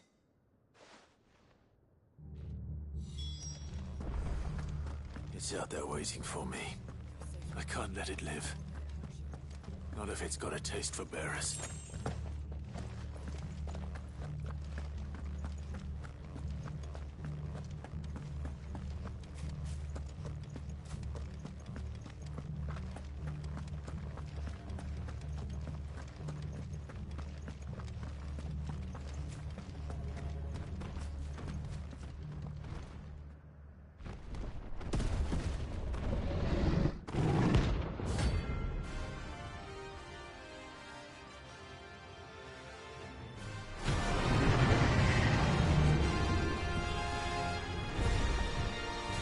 Will wreak havoc if it ever leaves the prison.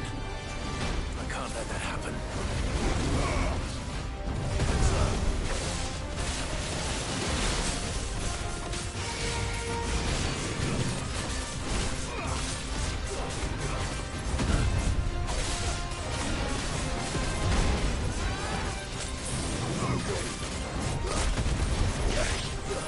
Thanks, boy.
Finally.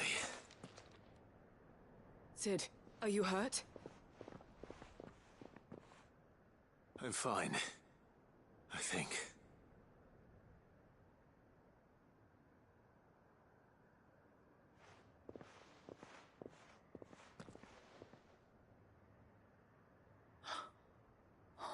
No.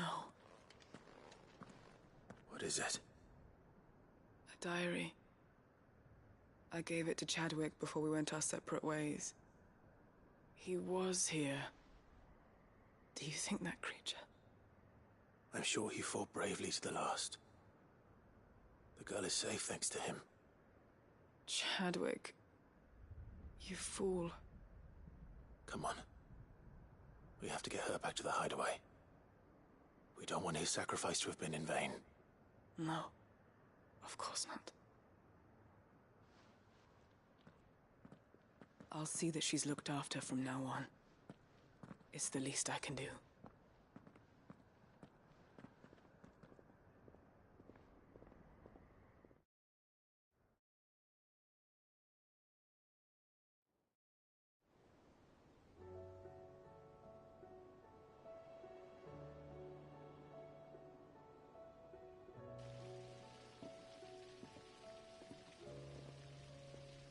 From what I hear, you've barely left the girl's side in days.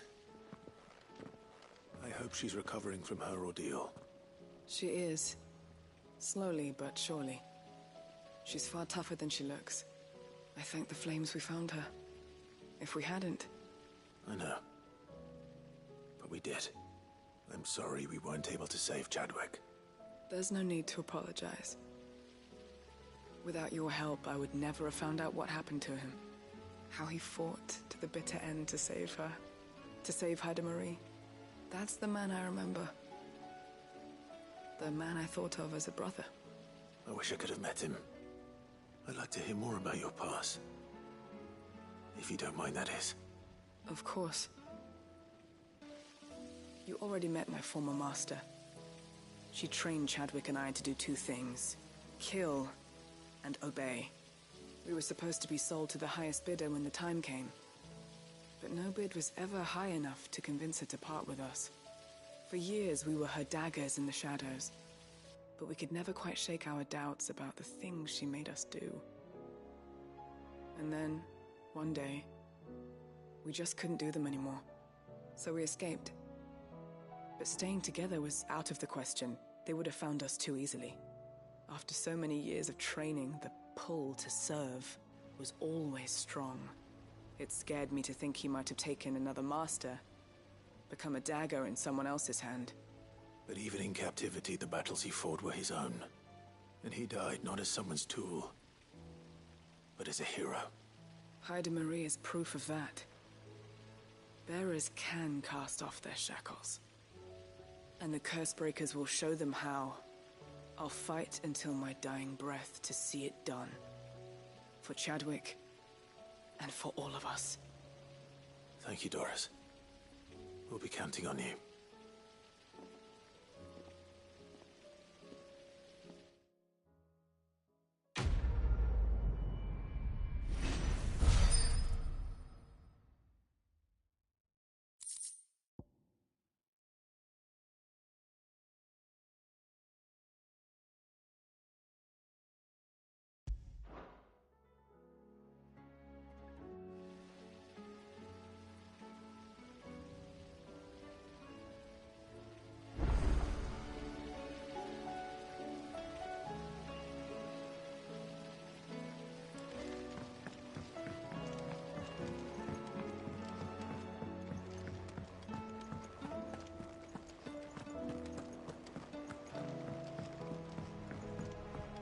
You should have seen. Welcome back, Sid. Welcome back, Sid.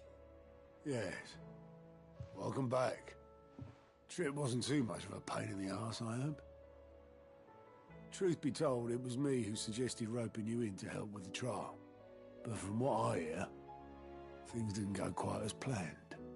No, they most certainly did not.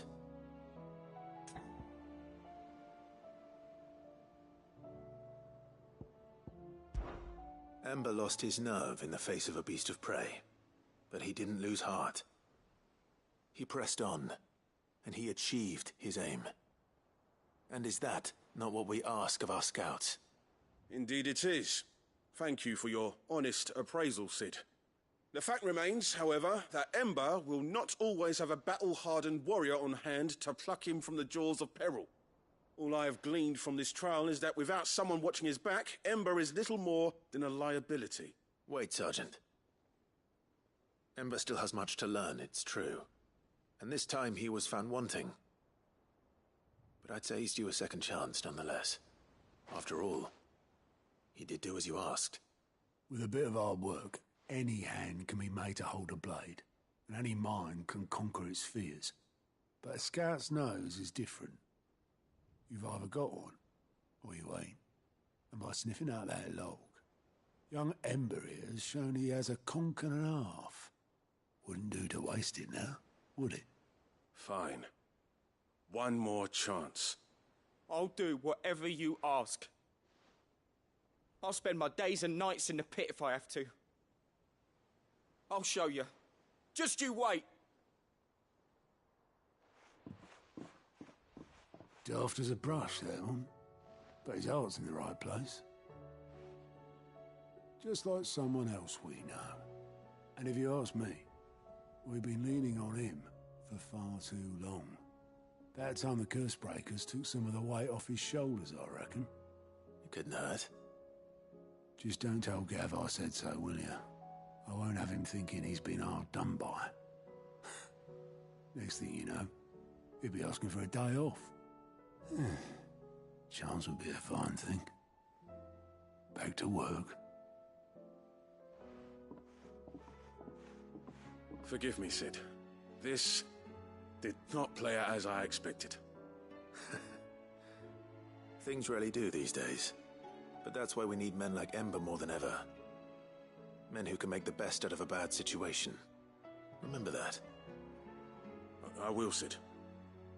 Thank you.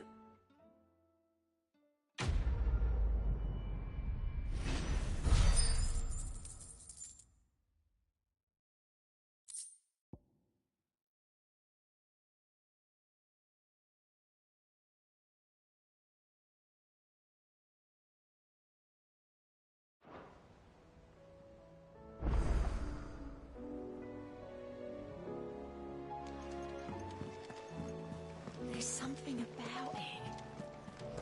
I feel like it's... Uncle, I bring good news. The Field Marshal has agreed to your plan. Ha! Of course he has. I didn't doubt you for a moment, dear boy.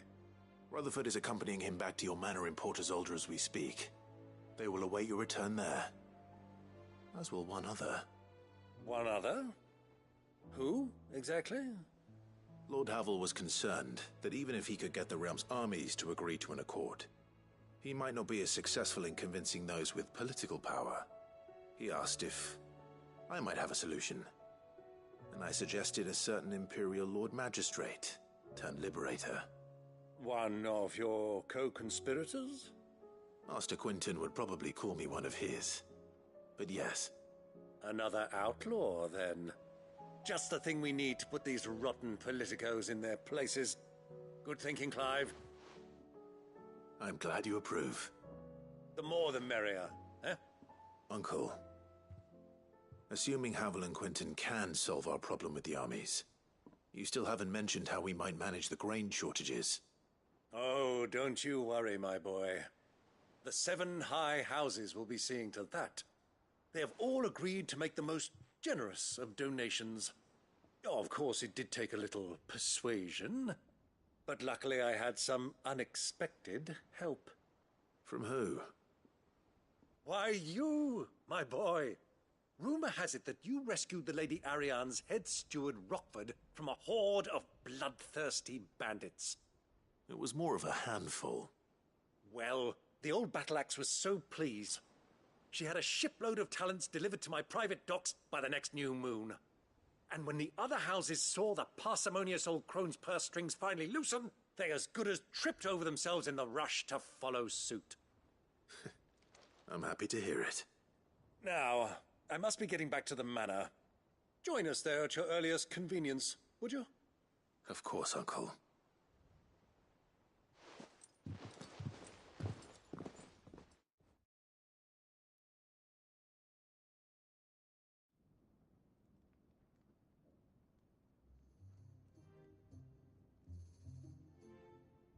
And how, pray tell, will we get that grain to the capital if the roads are still overrun with Akashic?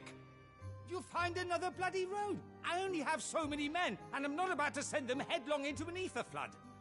That is, unless you'd have them turn as well. Well, I'd certainly eat less. Says the man with a belly bigger than a band of curls.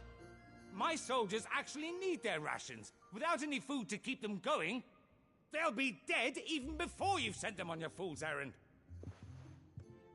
If I may, gentlemen, perhaps I might suggest an alternative approach. Though supply routes are indeed disrupted, there is no shortage of ships. Indeed, they bob away in every bay from here to Randalar, awaiting a safe haven. Allow them to make port and fill their bellies full of grain. And once those who crowd the cities are fed, ferry the displaced back to the countryside to work the fallow fields. But I'm sure that you wish to continue your discussion. Forgive the interruption. Two such firm friends as yourselves need no help from the likes of me. Rutherford spoke fondly of the great bond between you. Us? Friends? I can't stand the man! Clive, I'm beginning to question the quality of the company you keep. And what kind of company were you expecting him to keep? The man's a criminal! Criminal? How dare you? You are not fit to breathe the same air as this fine, upstanding young gentleman. Upstanding? He calls himself Sid the Bloody Outlaw! Once more onto the breach.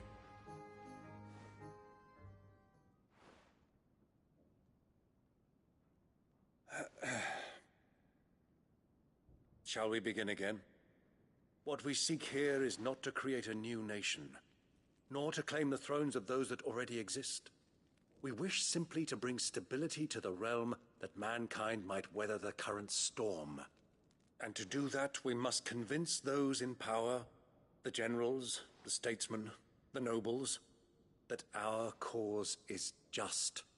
There will be disagreements, yes, and I imagine some resistance, much resistance. But we cannot let that deter us. If we show them the path, show them that we walk it ourselves, then I am confident they will follow. The fate of the world lies in my nephew's hands, but the well-being of her people lies in ours. And we must not squander the chance that Clive has given us. Uncle Byron, Now, with that settled, let's move on to the signing of the Accord. For what great moment in history hasn't been accompanied by a little ceremony?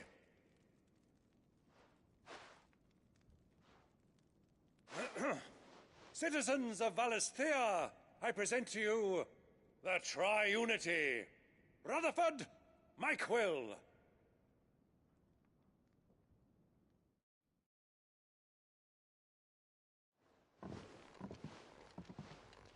Well, my boy, the stage is set. That it is. This is the role you were born for. Now I ask only that you trust in the talents of your supporting cast.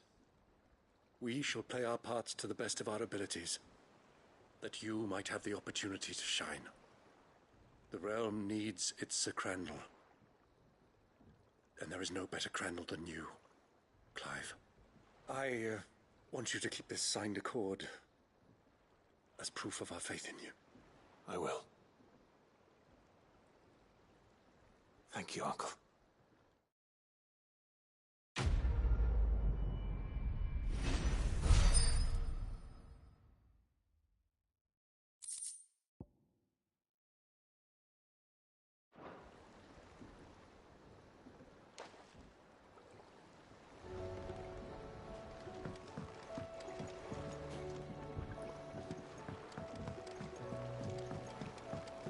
What do you think that thing is?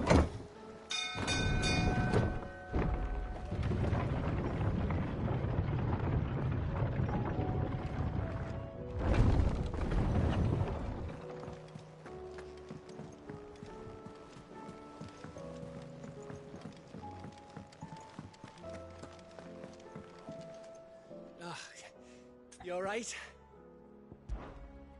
About that.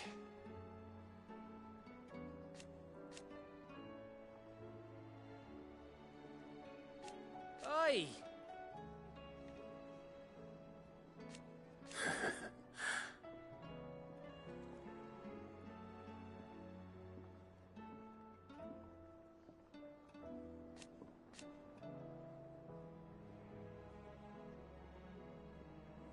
Let's see.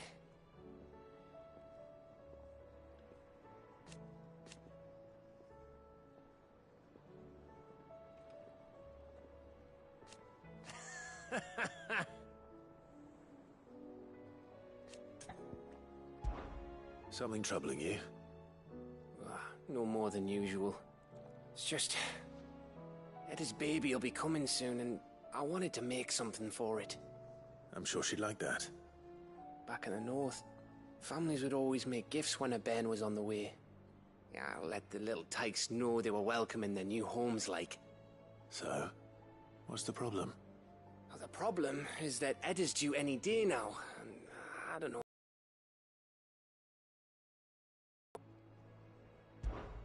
Is there anything I can do to help? You know, there just might be. All right then. What exactly are we making? A good luck charm. But not just any good luck charm. Not just any. No. One made from the feather of a silver chocobo. There's naught lucky in all the realm, or so we used to say back home anyway. Thing is, they're hard to come by. Had Otto and Karen check with their suppliers, but nothing. I'd try and track one down myself, only... Only the big day is fast approaching. And that's all you need, a feather. That or the bird whose arse it's attached to, aye. I was gonna start by asking around with traveling traders plying the northern borders. Well, there's no shortage of those passing through Martha's. I think I might make that my first port of call. I'll let you know if I find anything. You're a good friend, Clive. I won't forget this.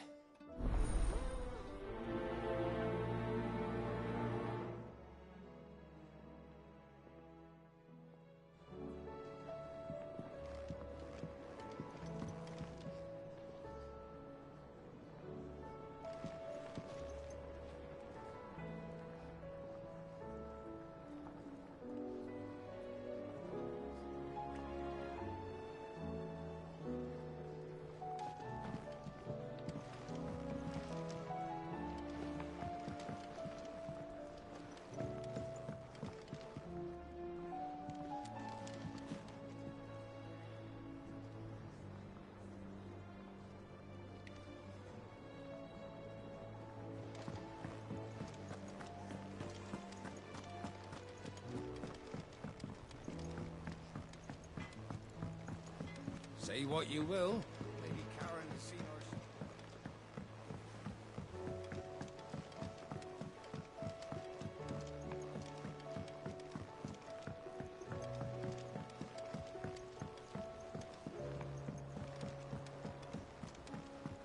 Whatever should I write next?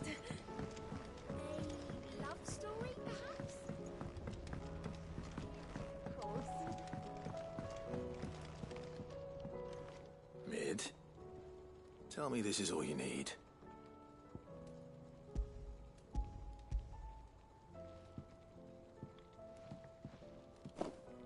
Aw, you make it sound like I asked you to save the world or something. Tell me this is all you need. It's most of what I need. After you left, I went over the figures again, and I realised I'd forgotten a 1 and a 0. And a cogwheel. Just a tiny one. Though, that's the problem. Gears that small are a bastard to make, and I may have lost the one Blackthorn spent a fortnight toiling over. Wait. The children. When they took apart your scales, there was a tiny brass gear. Now that I think about it, they didn't use it when we put the scales back together. The young'uns? But why would the... You know what? I don't want to know. I'll keep working on the model. You go and find that cog.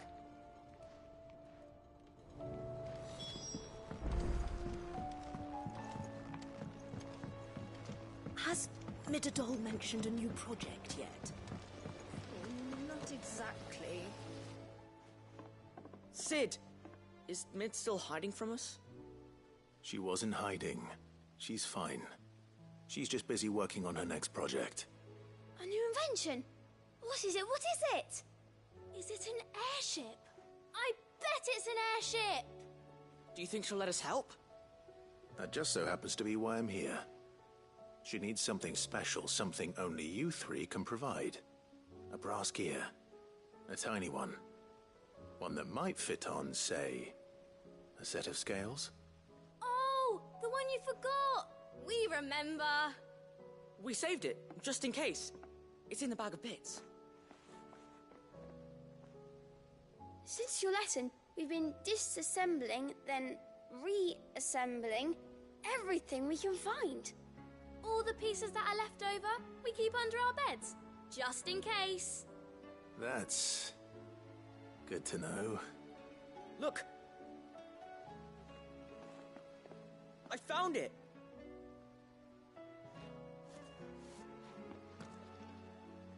Is that all? Just the gear? We have more parts if Mid needs them. That's all for now. But I'll let Mid know about your hoard.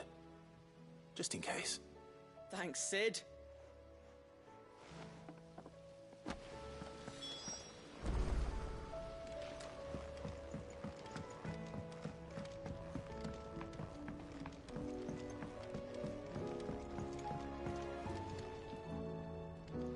Well, did they have it?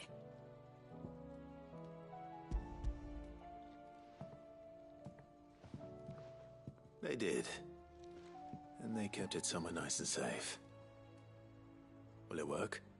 Will it work? He's perfect! You're a genius, Clive. What exactly are you going to use it for? Only the most important job of all. The wings aren't going to move on their own. But with the right cog in the right place... Well, you just wait and see.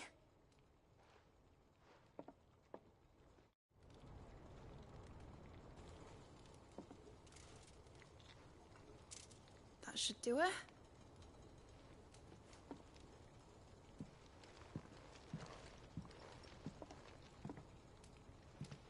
Here goes nothing.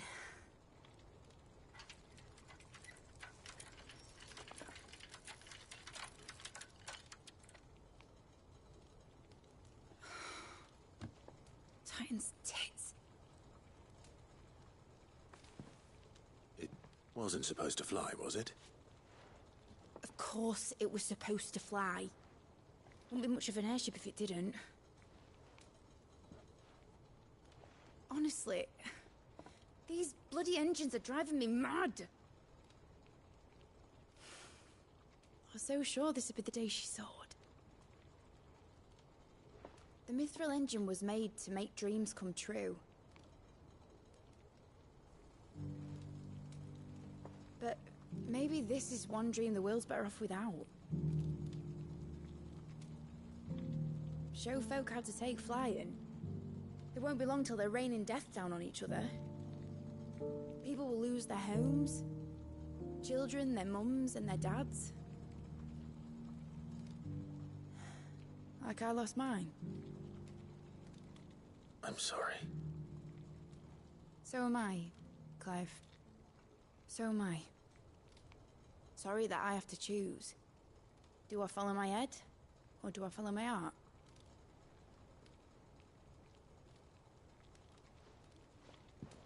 Good question. The first time I stood on the deck of your ship, felt the wind in my hair. It was like I was flying.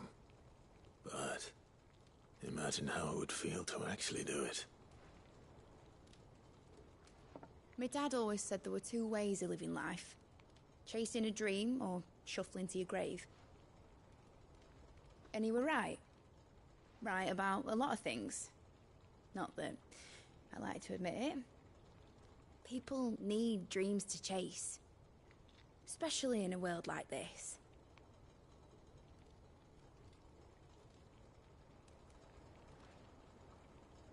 Right.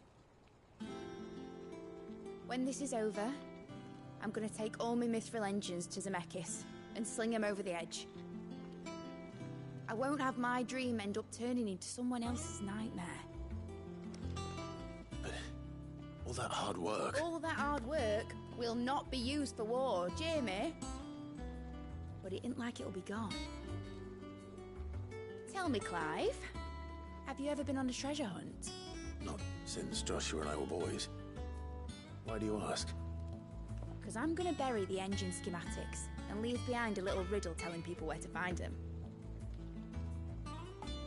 A really hard one, so that only the most dedicated dreamers will ever be able to work it out.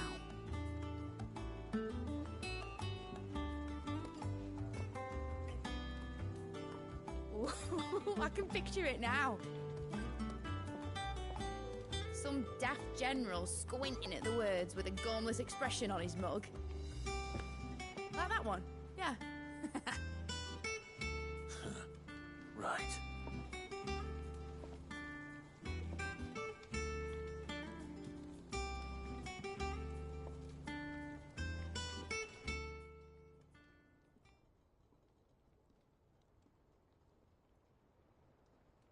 Of course, if I'm putting this engine at the end of a treasure hunt, I'll still need to make it a treasure worth hunting for. Won't be much of a prize if it couldn't even make a toy boat fly after all. My dad always said, dream big. But it ain't the size of a dream that's important, is it, Clive? Only that it's a good one. And I reckon I've got a fair few good uns left in me. I'm sure you do.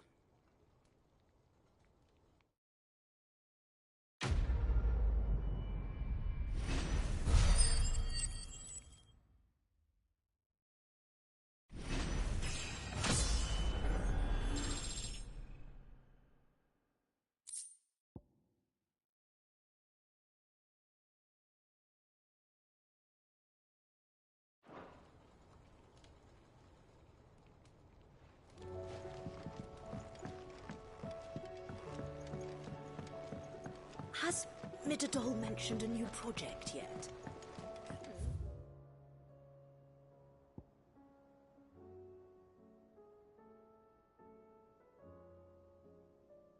Not exactly.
If Joshua's worried about Jill, I should go and speak with him.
Joshua, I read your message.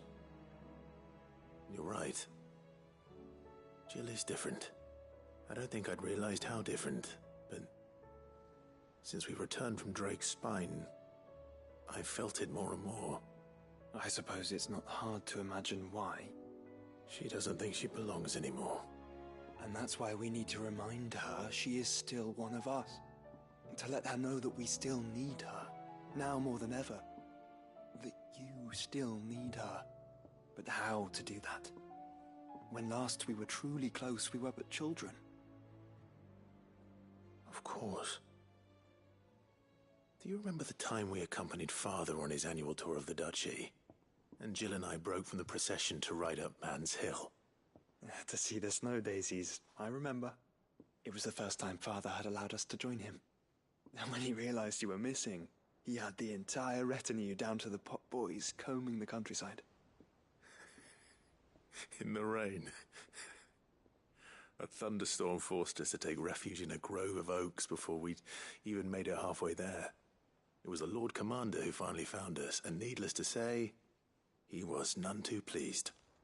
Then it seems you and Jill have unfinished business. What do you say? Man's Hill. It's not that far. Oh, true. Though I suspect it is also much changed. Little in southern Rosaria remains as it was when we were children. You're saying I should go and scout the area for bandits? I'm saying we should first go and see if there are actually still any snow daisies left. What would you do without me, Clive?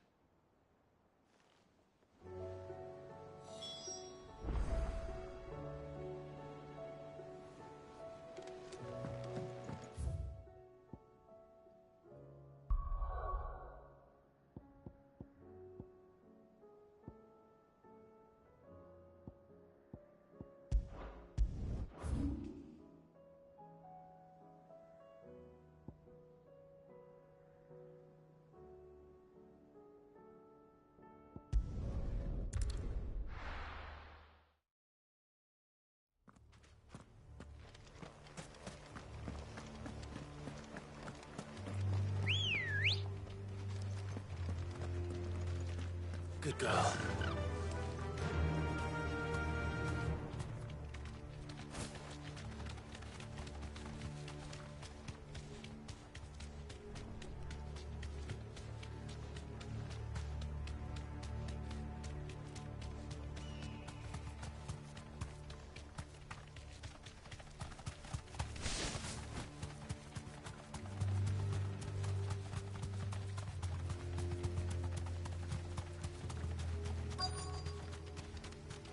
The entire village looks abandoned. Now, which house would a bookworm live in?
His interests were certainly varied.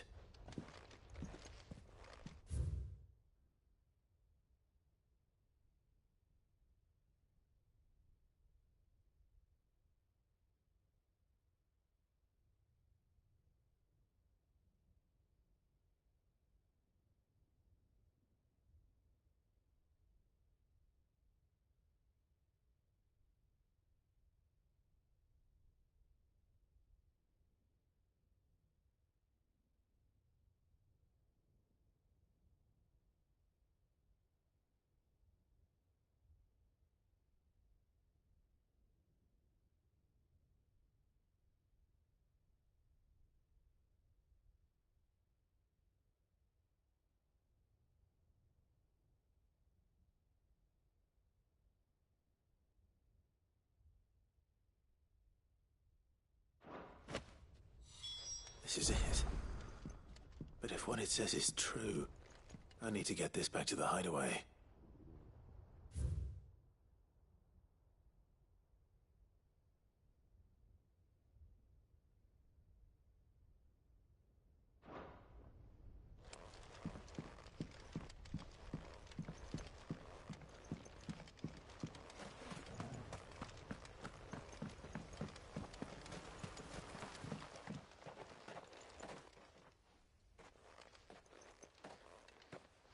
Leaving so soon, stranger? We've been watching you. From a distance, so to speak. Subtle. I know who you are. Then we need not waste time on introductions. Hand me the book. Leave it in our care and return to your life. Your care? Do you mean to burn it, or bury it? That is not my decision to make. But by one means or another, its contents shall be removed from the common record. Then I'll have to politely refuse. I won't let you erase our history. Then we find ourselves at an impasse. Very well. The book can just as easily be pried from your dead hand.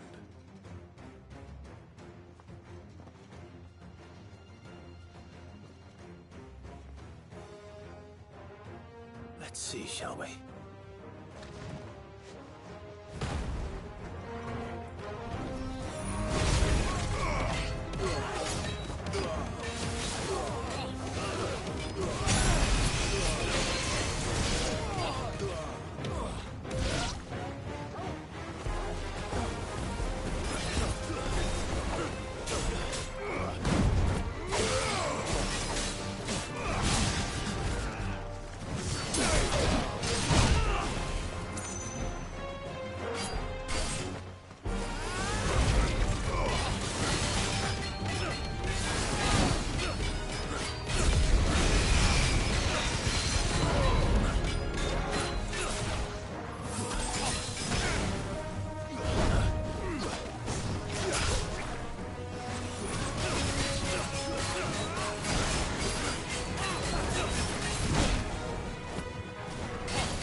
Impressive.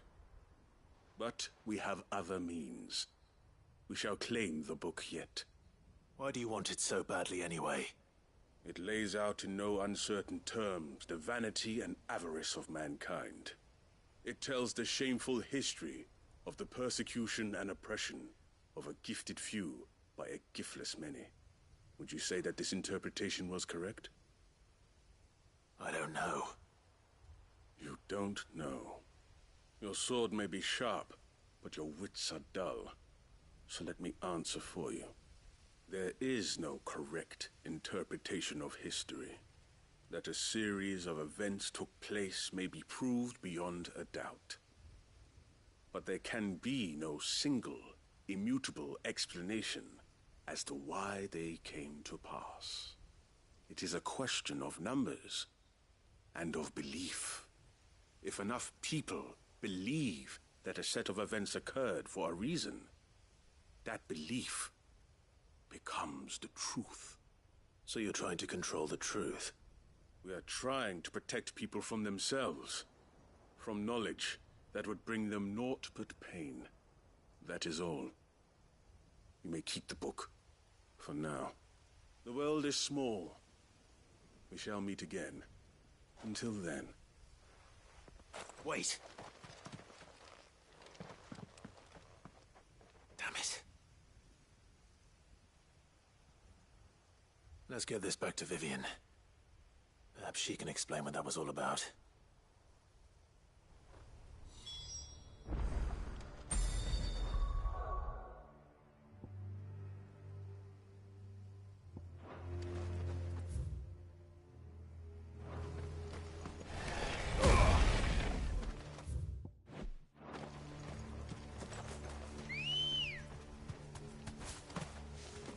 Come on. Faster!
I can walk from here. This must be the orphanage. Hopefully the registry is still here.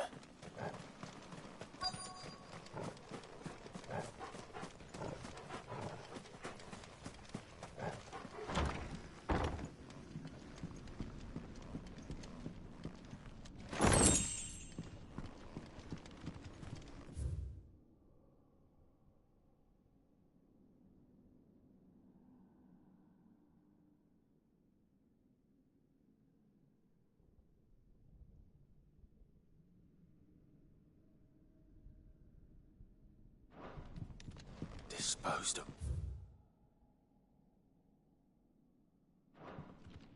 Conditioning. This is nothing short of torture. Herman wasn't exaggerating. It's a wonder he survived this place. I need to find that registry.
This reads like a suicide note.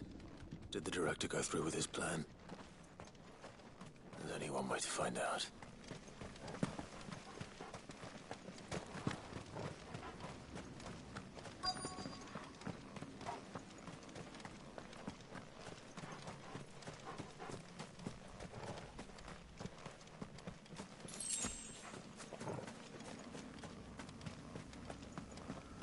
A forked white tree. This must be the place.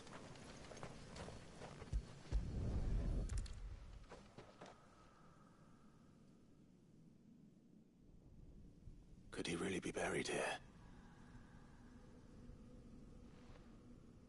There's something hidden among the roots. Let's see.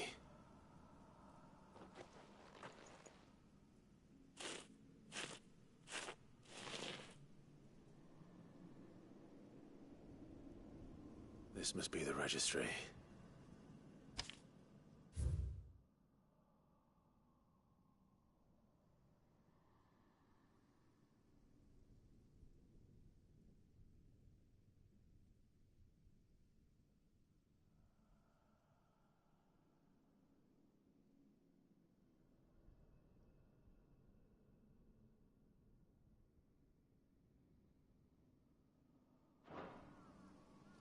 So many names. This place was a slaughterhouse. But where is the architect of all this misery?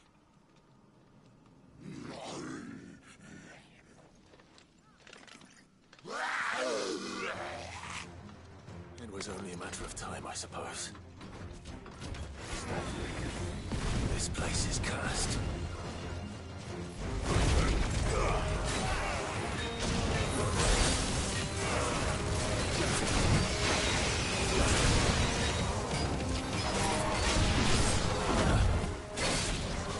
Nice try.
I'm done here. Let's get the registry back to Herman.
Must be Mickelberg.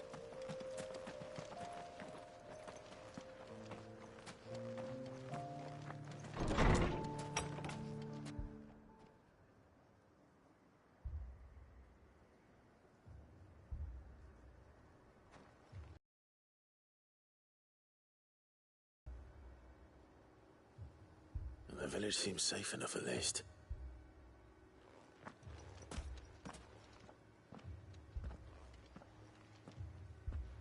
What is going on here? Ah. Did you, too, heed the call? Heed the call? No, I came here looking for someone. To be honest, I wasn't sure I'd find him here. Let alone all of you. Is that so? What are you doing here? Is this where you live? It is my home. The others, they heeded the call. You keep saying that. What do you mean? They came here to perform the rite, just as King Barnabas instructed. This village is their altar, where they shall cast their shoals upon the gentle waters and give themselves to the Lord. Give themselves? Oh, Lord, cleanse us of our sins. Let us be reborn in your loving arms. Free us from the torment of this mortal realm. They want to be saved. Forgive me, but did another foreigner like me come here? He was probably wearing a cowl. You mean the traveler from Stone? Yes. He's staying at my house, toward the rear of the village. Thank you. If you don't mind, I'll go and greet him. They seek the same salvation Barnabas did. Bring us salvation. At least the third chair still lives. Let's go and find him.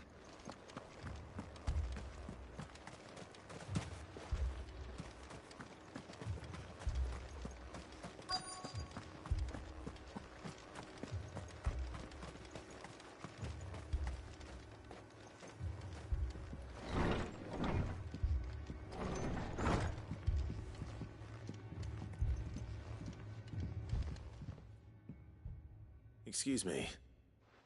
Are you with the Undying? I am. And so it would appear, are you? Lord Rosfield, if I am not mistaken. That's right. And you must be the third chair. I am. Cyril was worried for your safety. He sent me to find you. Then I must apologize. I did not mean to trouble the bearer of the burning quill. Much less you, my Lord Marquis. He said that you had failed to report. Is there a reason for that? I came here to study the followers of this new faith. But the more I learned of them, the more my own faith began to falter. You have seen them at their prayers, have you not? They devote themselves to the veneration of their Lord with a fervor I have never seen before. Praying night and day that they might be rid of their wicked wills and reborn in their Saviour's light. Not that they might be granted respite from their worldly woes, but so that they might continue to serve him. Serve him with all of their beings. I, too, swore to devote my life to the service of my Lord and Master, but this... 'tis different. It is more. And so I would see it through to the end. See these people safe, that they might achieve their dream. That they might do their duty to their Lord. even if it should keep me from doing my duty to mine. You do understand what their dream is, don't you? I do, my lord. They would cast aside their wills and become a Kashik. I know that it may be hard to believe, but to these people, that is the very essence of salvation. Forgive me, my lord, but I must remain here. If you are to return to Master Cyril, I would consider it a great... Did you hear that, my lord? Something is happening. I'll go and find out what. Stay here.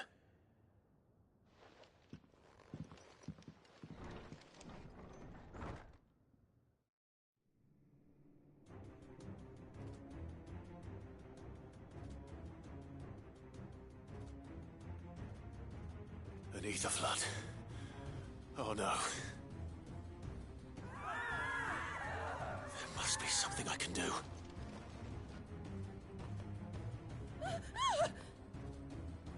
Echoes as well. Found her. Ready, brother? Ready.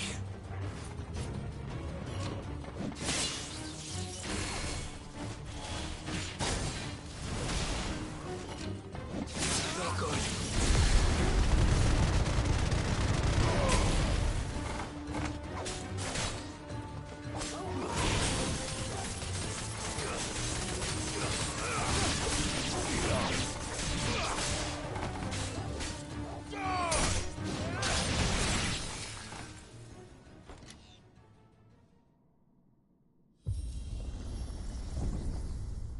What now?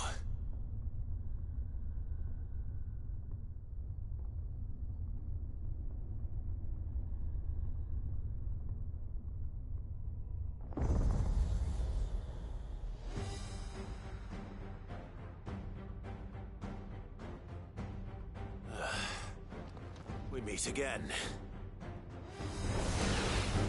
I've killed your kind before.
Damn it.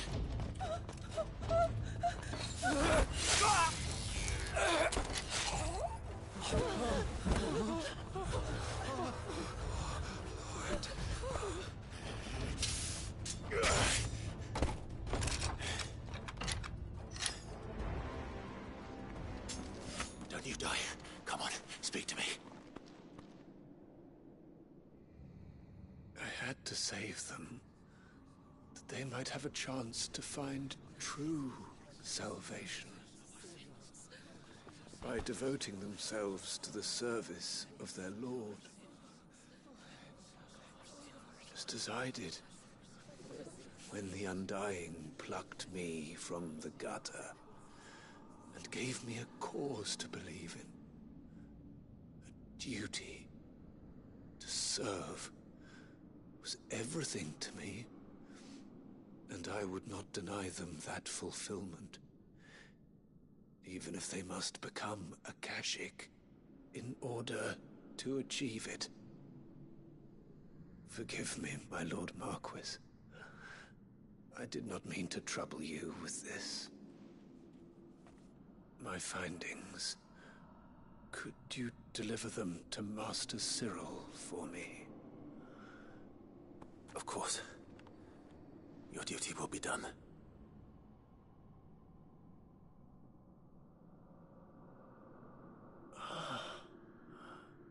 Look, my lord. They are saved.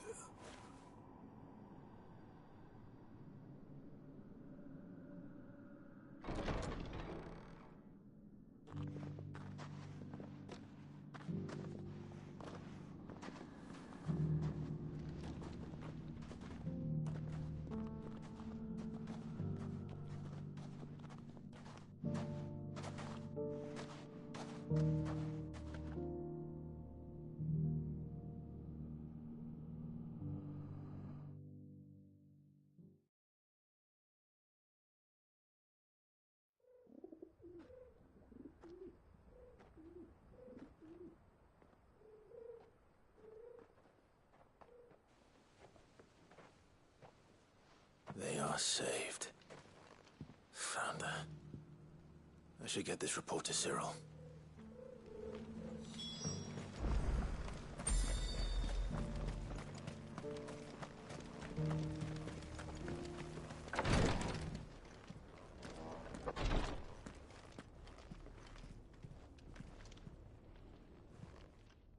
My Lord Marquis, welcome back.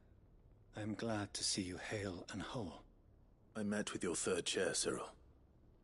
He bade me deliver his findings to you.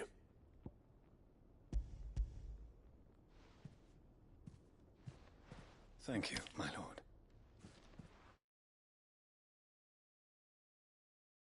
He remained in Ash?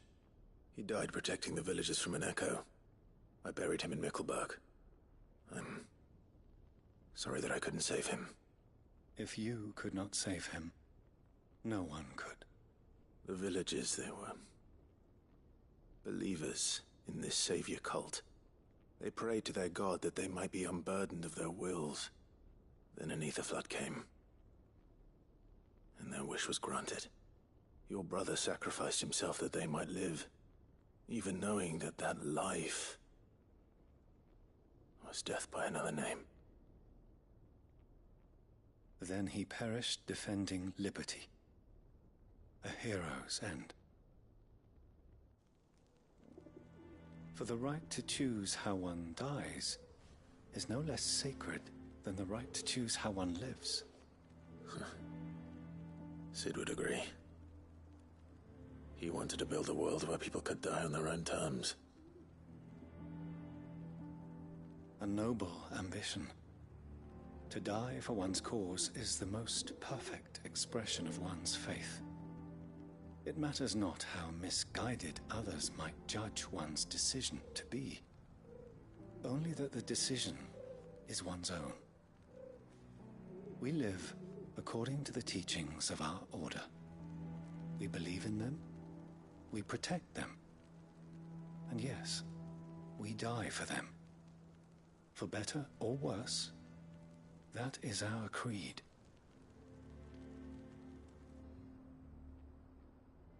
But he didn't die for your creed. He died to save them. And you still believe that what he did was right? I believe that he believed it was. We of the Undying are not slaves, but willing servants. And this was his will, the ultimate expression of it. All right. I'd like to know this man's name, Cyril. To know the names of all the Undying who've fallen in the line of duty. They died serving my house. It's only right that I remember them. That is my duty. Of course. I shall fetch the Book of Martyrs at once. My lord, it has been, and shall ever be, the greatest honor of my life to serve House Rosfield. Though our duties may differ, yours is no less important. I pray with all my heart for your success. And were they here, I have no doubt but that every one of my fallen brothers and sisters would feel the same.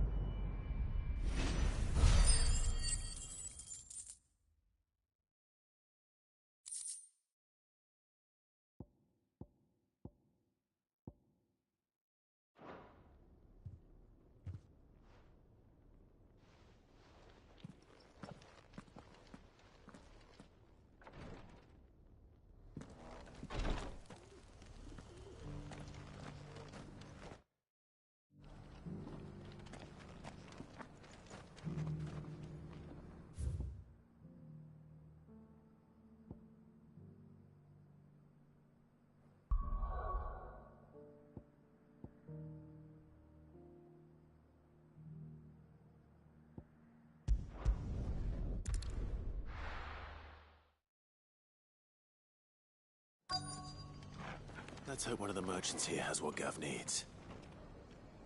Excuse me. I'm looking for something. Oh, well, then I'm your man. A silver chocobo feather. Oh, or maybe not. Though you're not the first to mention the bird around here. There was a man stopped by the rest not long ago, claiming he was attacked by a silver chocobo.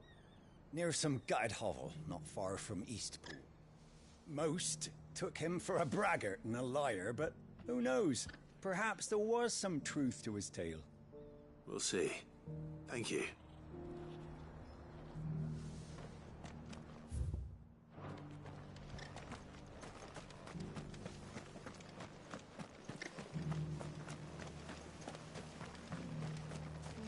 Just because the heavens have gone to rack and ruin, it don't mean we have to.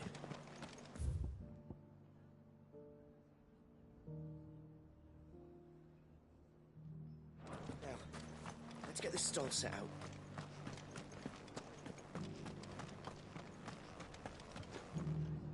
How do, traveller?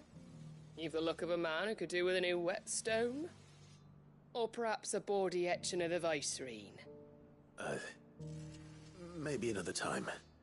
I'm looking for a silver chocobo feather. If that's the case, rumours are all you're likely to find.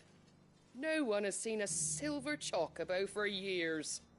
Word is they were all hunted for their feathers. Some northern nonsense about bringing good luck. Didn't bring them much, nor their bows. If any are still out there, I reckon they'll be doing their damnedest not to be discovered.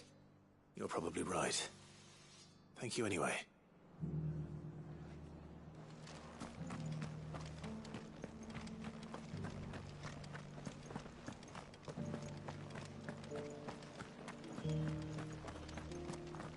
We've got a few rooms going spare now. You want a bed for the night? Look, Daddy. Shining so brightly. Isn't it pretty?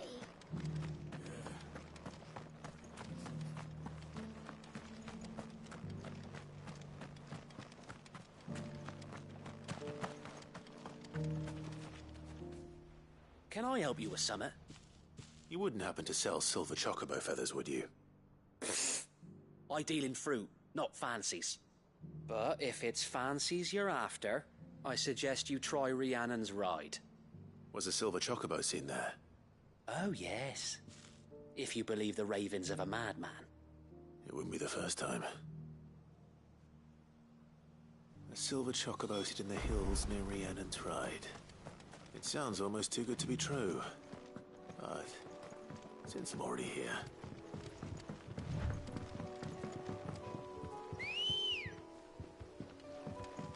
Come on. Yeah! Can hardly make out a blooming thing.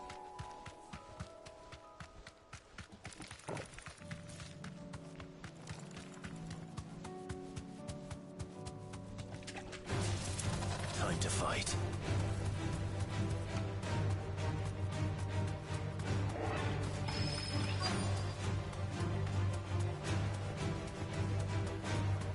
Drax. We're not left by bandits for a change.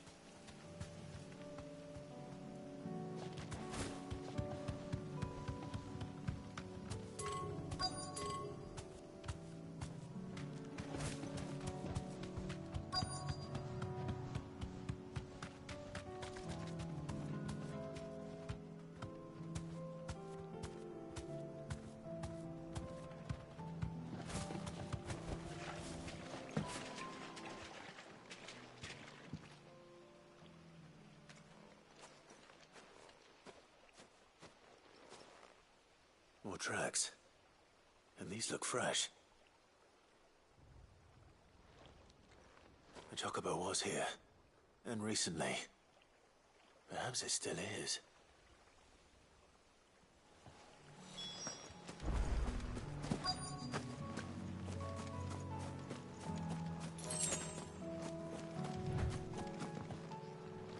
I don't hear anything.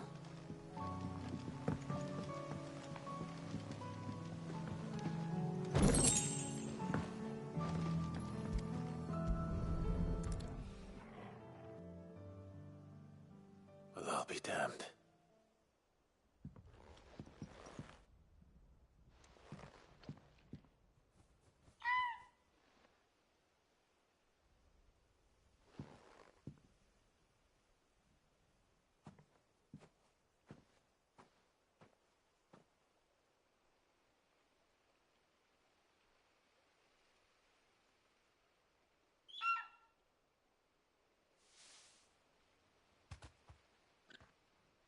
It's all right.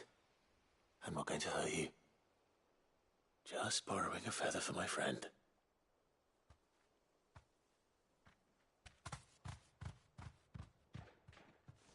Thank you. Let's get this back to Geth before they change their minds.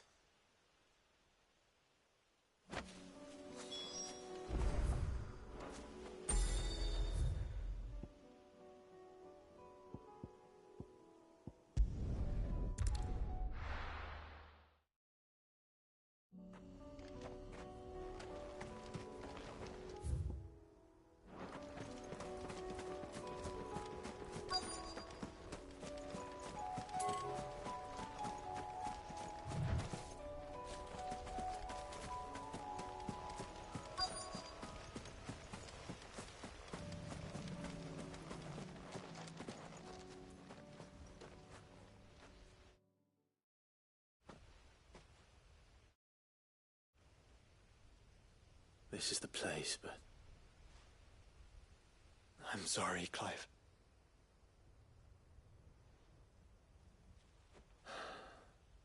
There's nowhere been spared. What do we do now? We keep looking. Man's Hill cannot be the only place where snow daisies grow. Perhaps, but... it's the only place I know of. Knew of. Then why not ask someone who might know of another? Someone at the backyard? To the hideaway, then.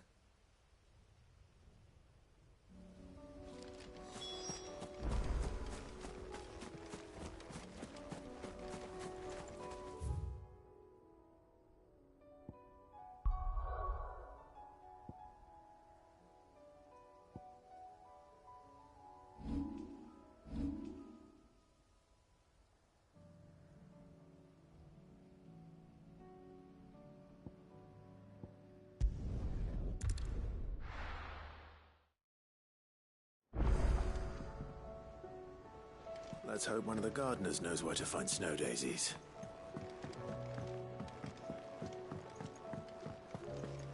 It was no trouble at all. Clive, you're back. How'd you get on? Any luck? Any luck, you say?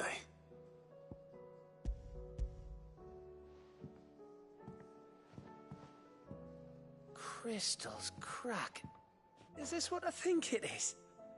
Where in the hell did you find it? It's a long story.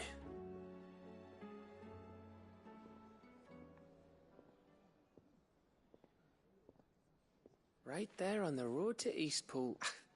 Who'd have thought it? Everything up there's been abandoned for years. The empty cabin made for the perfect shelter. Though I fear my presence may have forced the poor creatures to look elsewhere. Don't blame yourself, Clive. The Blight's right on Eastpool's doorstep. They'd have had to move on before long, even if you hadn't have turned up. They'll find a new home. Trust me. After all, that's what us endangered animals do. Anyway, what matters is, you managed to nick us one of their quills before they could run off. And now all that's left is to fix it to the carving. I didn't know you could carve.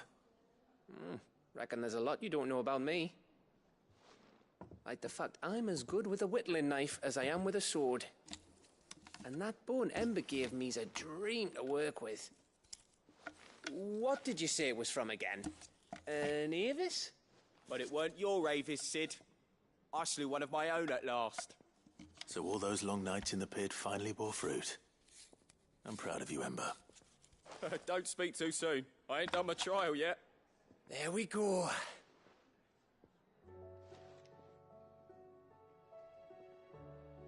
What do you think? I think if you ever hang up your scouting cap, you'll be able to make an honest living. Oh, will I? I should go and see if Ed is awake. Give it my best. You can give it to yourself. Come on.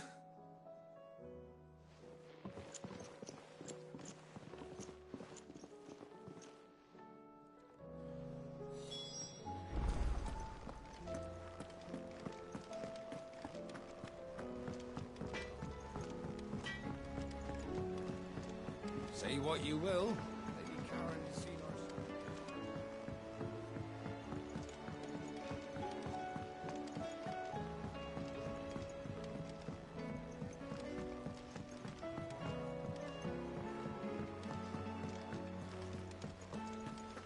Do you think Sid will tell us about his adventures in Ash? I doubt it.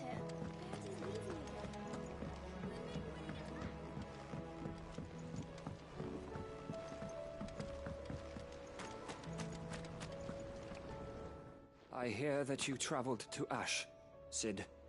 Did you by any chance recover the names of my fallen friends? I did. Yes.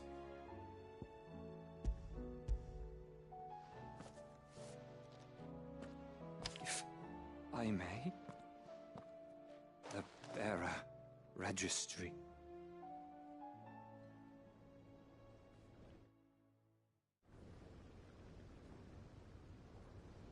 The director was a brutal man. He got no worse than he deserved. The registry was all I found beneath the tree. There was no sign of a body. Nor any record of what happened to the children after the orphanage closed. I pray that at least some of them survived. All their names are here. The ones we lost. My friends. My light in those dark times. I can still remember their faces, like it was yesterday. Children who were taken from their bunks in the morning, never to return. No explanation ever offered. They'd be happy to know that you survived, Herman. But why did I make it out alive, when so many others died in that awful place? It's not your fault. And blaming yourself won't bring them back. Honor their memory. See that their names live on. That way, at least. They're never truly gone. Thank you, Sid. I'm going to write a book. An account of the horrors of Badbach, and the spirit of those its custodians sought to crush. All of Valisthea will know of our suffering, and in the name of those I lost, I will not let it happen again. Neither will I. These records would have been buried for all eternity, were it not for you. Thank you.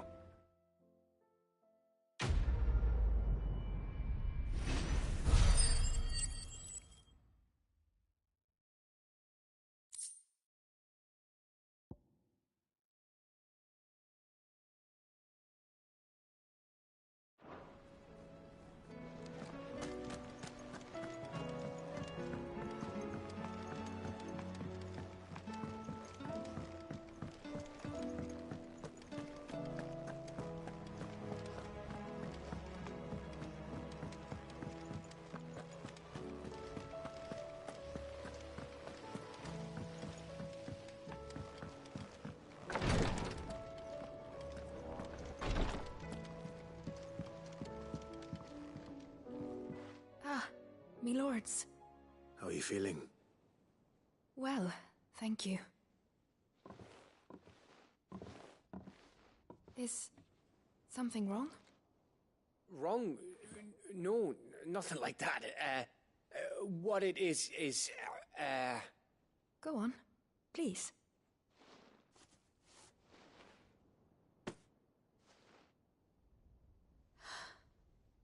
It's beautiful. Did you make it? We did. Aye. It's from all of us here at the Hideaway. Your new family, like. It's a good luck charm. We may come up north when a band's on the way. I mean a baby. To let him know that they're part of the family too. Oh, I hope you like it. I don't know what to say. I thank you, me lords, for everything. If there's anything you need, just let us know. I will. Clive, fancy a swift off? I'm thirsty. I could be convinced.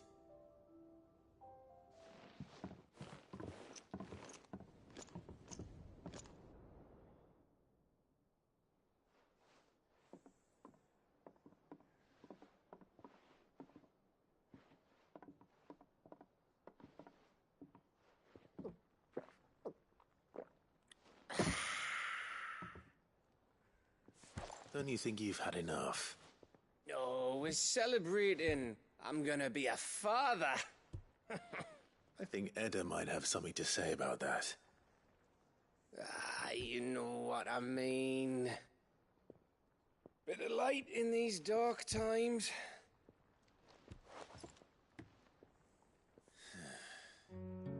Wasn't long after me 10th name day. My mum told us she was with child again. I was over the fucking moon.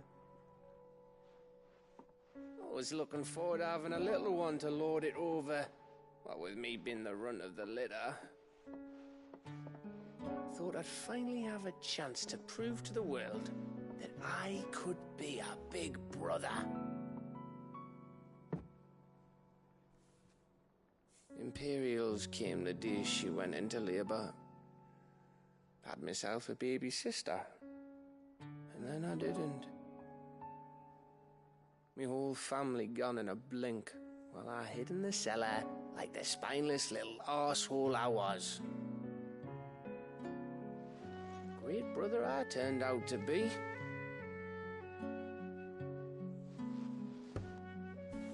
I'll never be a leader. And I'll never be a hero.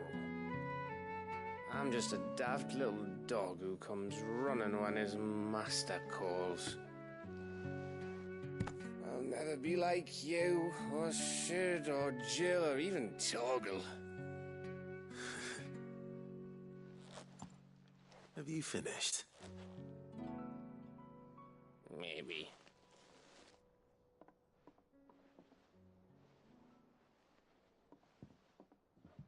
Do you know why you're our best scout? Because you don't need anyone to hold your hand. Without your resourcefulness, your courage, your determination, I don't know where we'd be. Maybe hanging off a cliff like, That was only the once. Exactly. You learned from it. And here you are after Founder knows how many missions, stronger for everyone. And let's not forget Rosalith. Who was it who freed me from the dungeon? Who was it who ran to Jill's rescue? That would be me. Because you're our brother, Gav. My brother.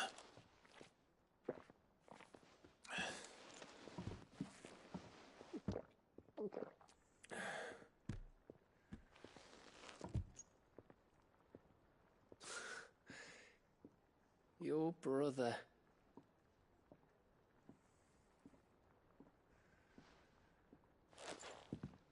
Which means that when the time comes, I get your room. And your sword.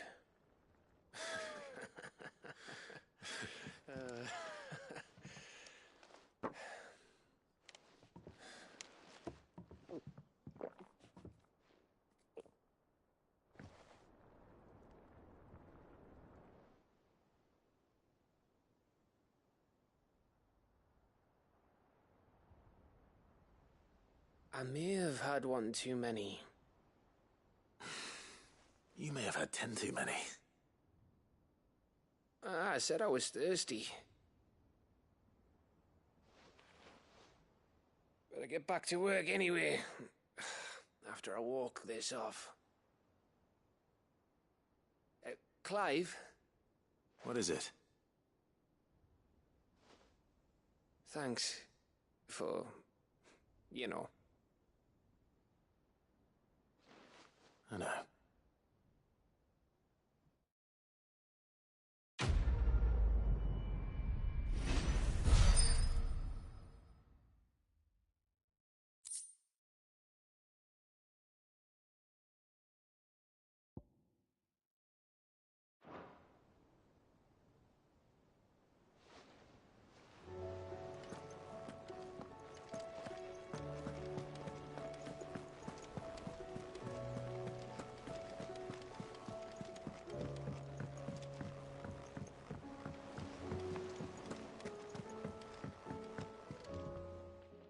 Vivian.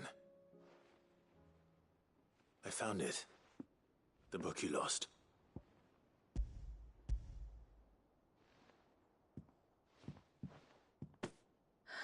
You found it. Thank you, Clive. Even though I asked this of you, I was not entirely sure it would be possible. I feared the executors had seized every copy. I met with one of these executors, and I convinced him to let me keep it. He told me something. That the truth is just a matter of collective belief. And that if enough people believe a lie, that lie becomes the truth. It does. But it also means that the truth is not immutable. That it can be changed. Provided that those who wish to change it can convince enough people that their perspective is the correct one. As the sad history of the bearers proves. You said that the book inspired you to become a scholar. It did. Or its author, rather. She was a heretic, you see. A firebrand and a dissenter. A gallows stood ready for her in every corner of the realm. And by shunning society, or perhaps being shunned by it, she stumbled upon a truth so potent that an entire realm trembled at the prospect of its utterance. I, too, have always felt somehow set apart from the world of men. A stranger to my own species. She taught me that my solitude was not a curse, but a gift. And that, though my journey to the truth might be a lonely one, what I found at my destination would be more than worth the cost. Do you still feel that way? That you're not one of us? Honestly, I'm not entirely sure anymore. Since coming to the hideaway, I find my thinking somewhat clouded. Perhaps the result of studying mankind from a rather closer perspective than I had intended. But the more I study, the more I find value in this perspective. In looking not from the outside, but from within. So if you'll permit me, I'd like to continue my work here. Remember, Clive, when enough people believe, belief begets truth. Give the men and women of this benighted world the gift of truth. Make them believe in you, as I do. I'll try, Vivian. I'll try.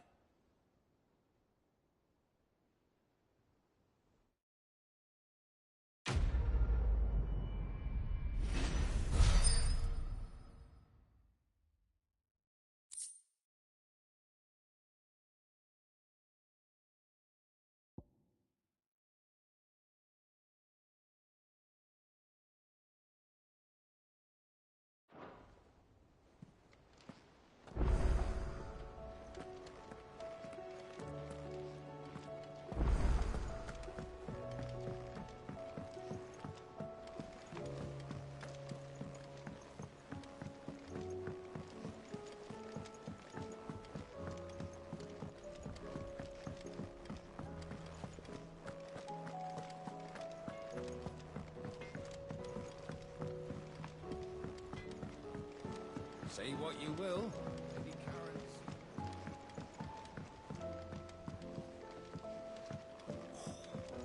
This should tide us over till the new moon.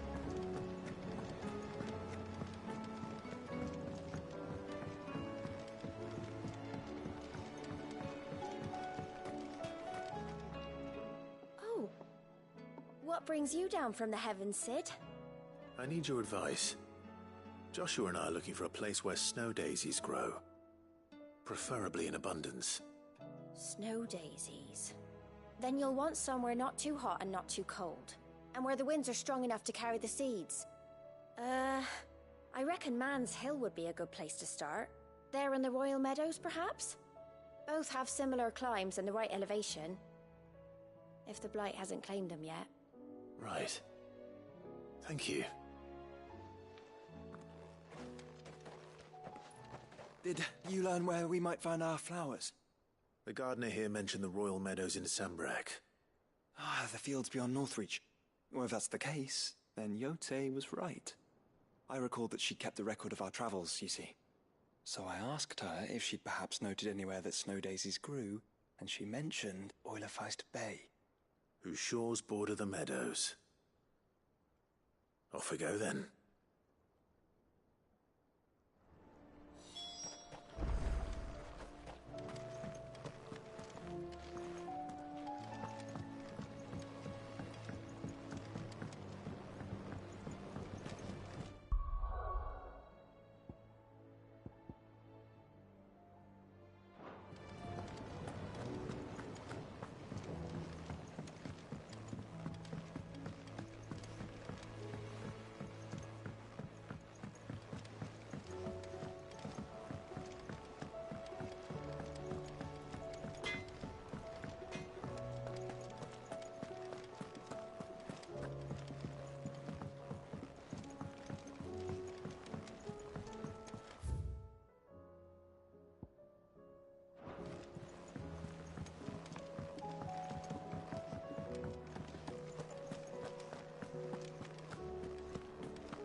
It's usually me making demands of Hippocrates.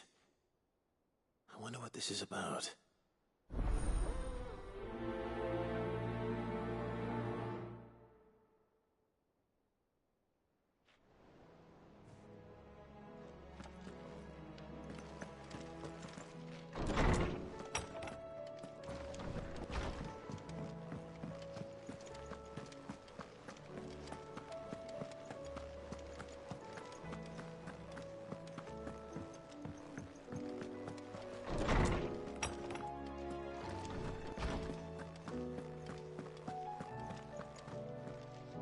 Lawsman Hippocrates. I received your note. Ah, yes. I expect you're wondering what this is all about. You spoke of making amends with Dion, but I can't imagine what for. Then I should begin by telling you that I was once his tutor. This was some years ago, of course, before I joined Sid in his hideaway. At that time, I was counted among the foremost scholars of Oriflamme, and was accordingly invited to the palace to supervise the young prince's education, all to ensure that the future emperor had a firm grounding in, well, everything an emperor should. History, religion, commerce, government. Alas, our time together was cut short when Dion left to join the Dragoons, his studies no longer being deemed necessary. I had not expected to meet with him again, least of all here. Have you spoken with him? No, I have yet to find the right moment. His Highness always seems so preoccupied, especially when alone. I would not wish to disturb his ruminations with idle words of greeting. Not when I know he dwells upon the evil Ultima had him commit in the Dominion. The guilt weighs heavily on him, I know. But as you say, that was Ultima's doing. Surely you can't blame yourself. When I first met him, it was not guilt, but his people's expectations that weighed heavily upon him. And I did nothing to ease that burden. He bore it alone, until the day he could not bear it any longer. It is one of my greatest regrets that I only ever offered him my wisdom, when what he truly needed was friendship. The blame for Dion's transgressions lies not only on his shoulders, but on mine. I see. I'm ready to help you in any way that I can. Then I beg that you bring me a wild wyvern tail. Apothecaries across the ages agree that even to glimpse such a flower is to be granted inner solace. Fabulists and fraudsters all, of course. But there is oft a seed of truth to be found where even the most outlandish opinions align. Well, it can't hurt to try. Where can I find this flower? And how will I know it? You have seen cultivated wyvern tails before, I trust. The lily-white blossoms from whose roots the poisonous ink for the brand is distilled. Well, those which grow in the wild differ only in their purple hue. The harsher the environment in which they are raised, the deeper the color. There is a waterfall in Rickmal's roost across the strait, where the flowers once grew in abundance. Whether they still survive there, I know not. But try as I might, I can find no likelier location. It's all right. I'll find you a wyvern tail one way or another. Thank you, Clive. And please, be safe.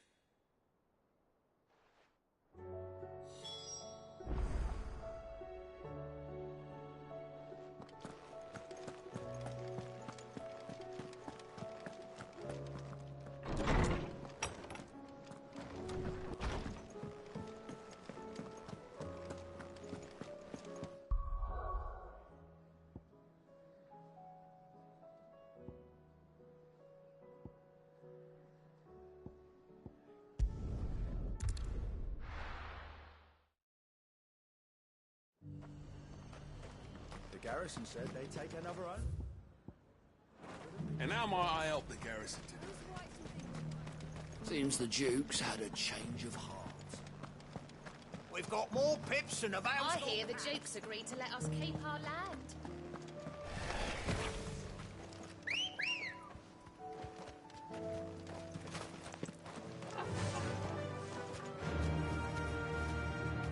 Ambrosia.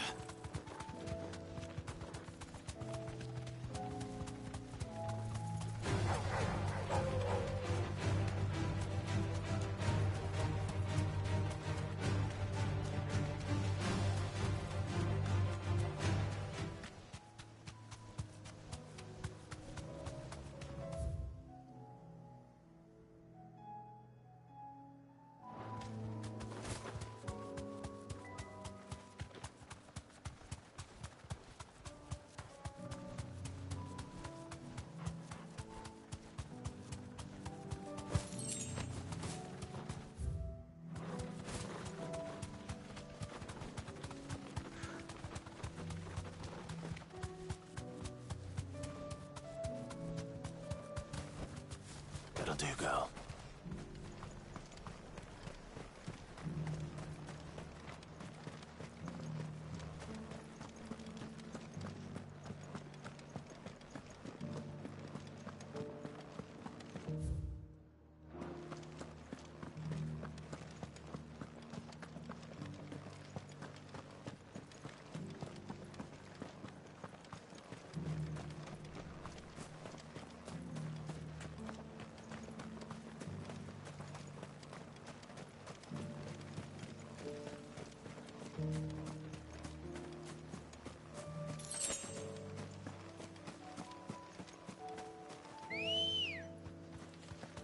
Ready, go? Faster!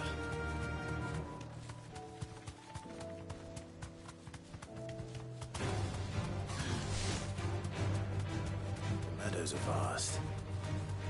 Where do we even start? Yote mentioned the coastline. We can start there.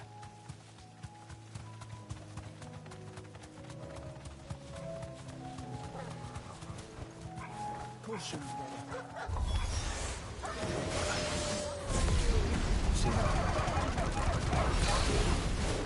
Flowers and our friends.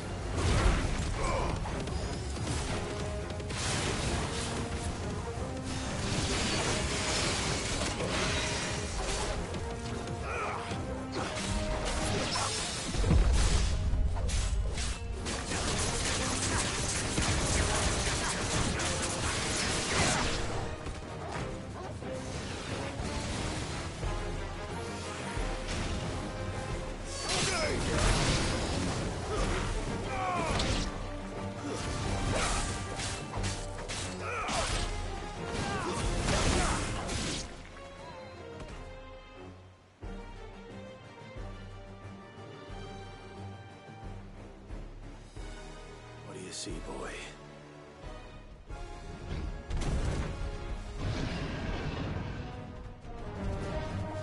Let's hope this is the last one. Only one way to find out.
was harder than I expected.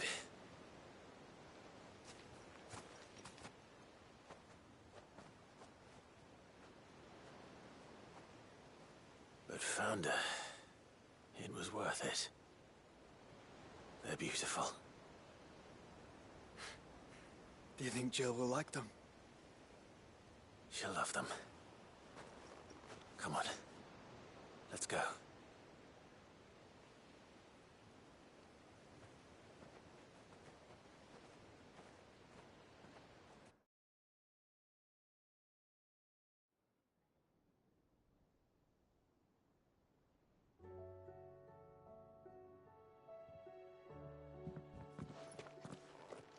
It appears my work is done. The rest, as they say, is up to you. Well, you and the skies. We wouldn't want another thunderstorm now, would we?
Jill, there's something I'd like to show you.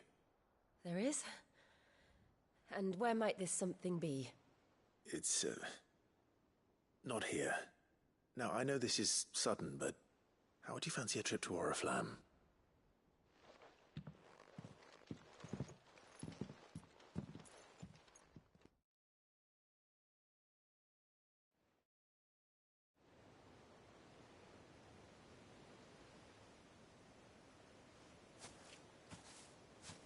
There are so many. This is what you wanted to show me.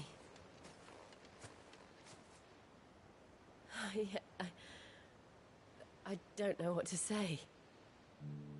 You don't need to say anything. The smile on your face is enough.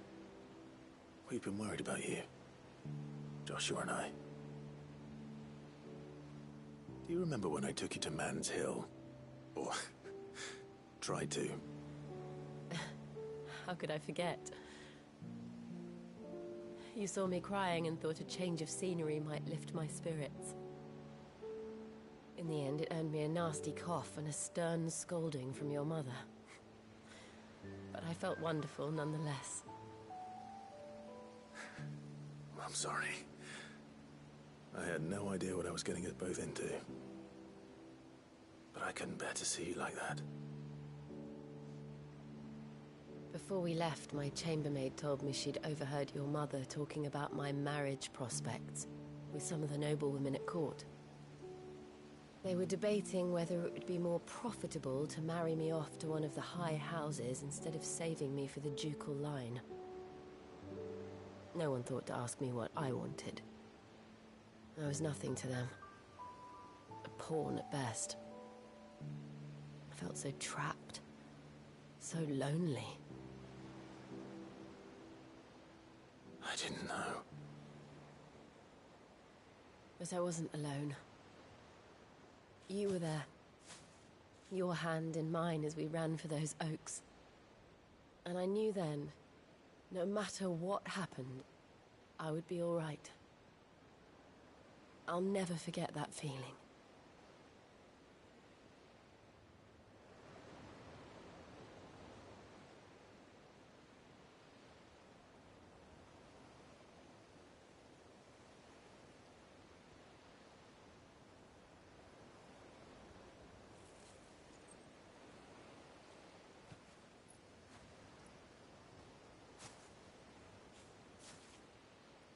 Before we broke camp, the morning after the storm, do you know what I did? No? What? I slipped away from my governess to climb the tor. And from there I saw a sea of petals, all reaching for the sun. And I realized that no matter how terrible the night,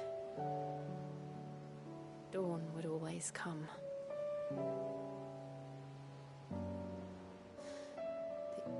That you would always come for me. And you have. Again and again.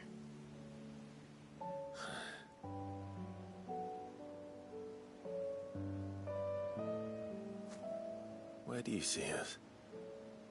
When all this is over?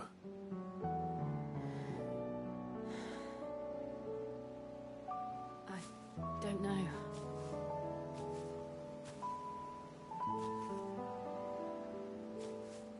Not here, though.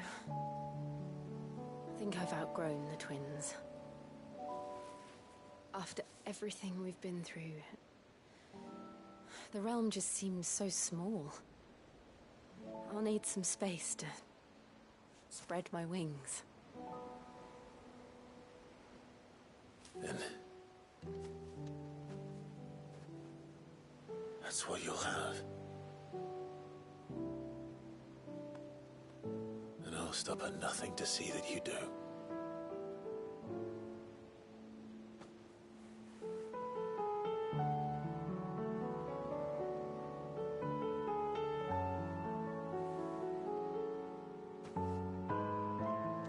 I never was much good at garlands, but it'll have to do. I'll treasure it forever. Thank you, Clive. For this, the flowers, for everything. It's exactly what I needed. You are my treasure.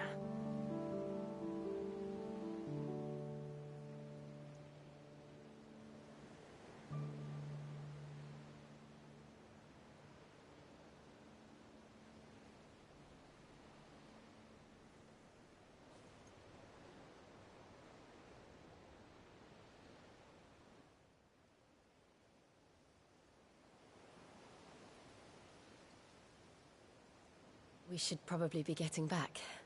I expect the others are wondering where we are. You're right. There's still much to do. And we'll do it together.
Let's go. Faster!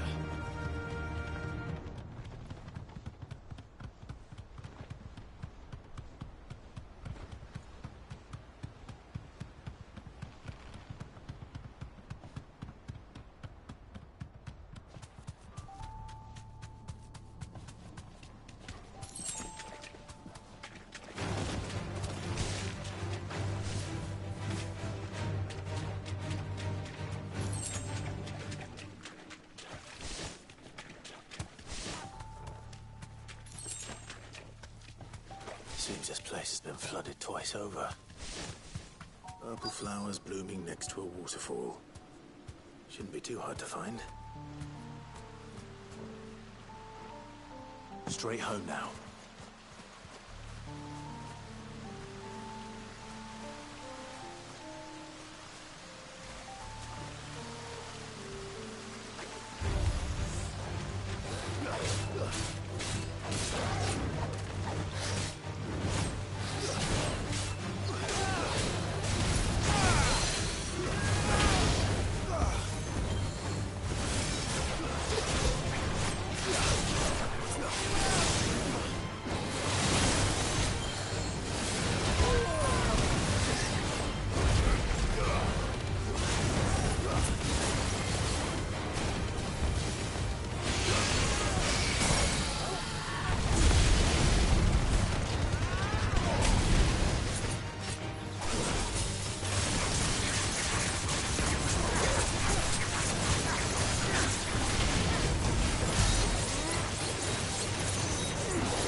Well, big enough for a bunch, I suppose.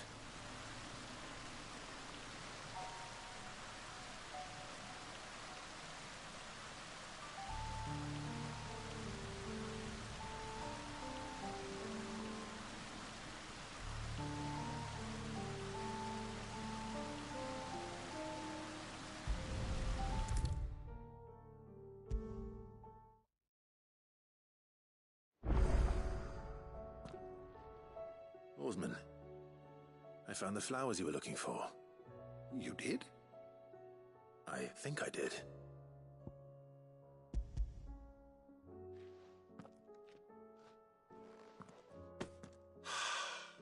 You did indeed. My dear boy, thank you.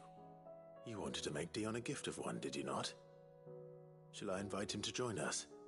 Oh, I don't... It's no trouble. I'll go and fetch him.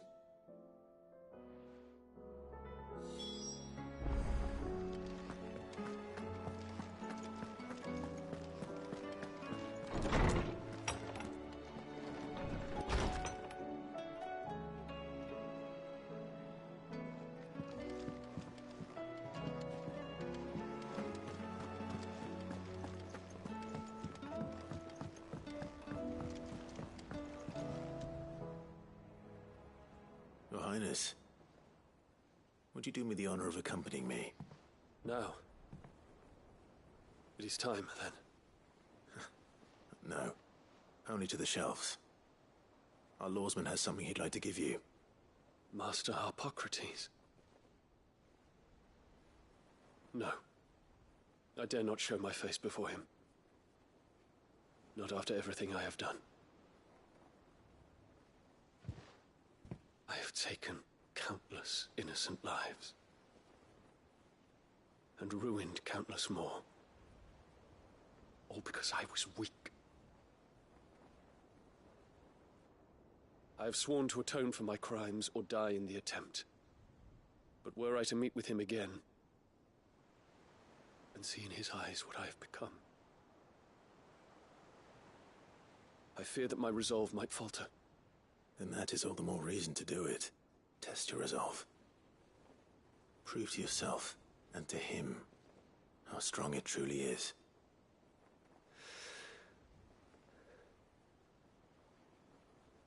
You are right.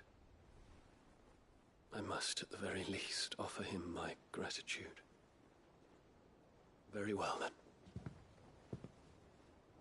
Take me to him. Follow me.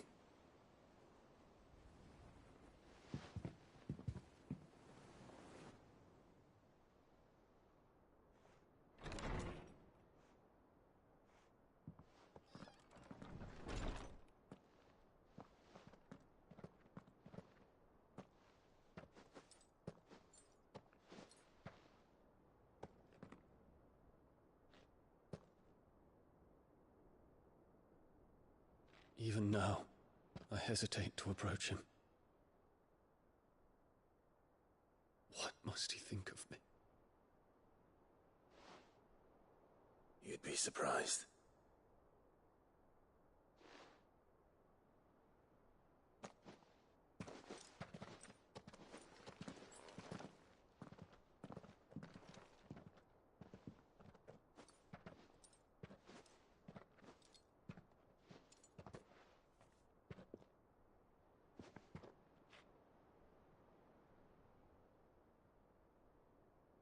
Master Harpocrates, pray, accept my apologies for leaving your tutelage before my studies were complete. Your lessons opened my mind to a world quite unlike the one I had imagined from within the gilded confines of the palace. And I shall be forever grateful for the efforts you made to enlighten me. Lift up your head, Your Highness. The deeds of youth require no apology. That you took the time to visit me says much about the man you have become. Now, there is something I would like to show you.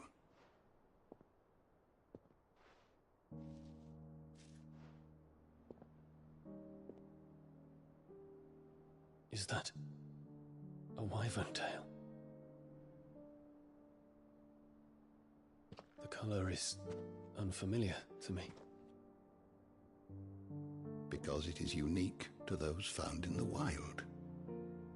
Something in the harsh environments in which they grow lends them this striking hue. Their roots are indistinguishable from those of their hothouse cousins, but once they bloom, the difference is immediately apparent. In this flower, I see you, Your Highness. Its roots were the roots of a wyvern tail, with all that implies. But they do not define it, just as yours do not define you. I want you to have it, that it might remind you of this truth.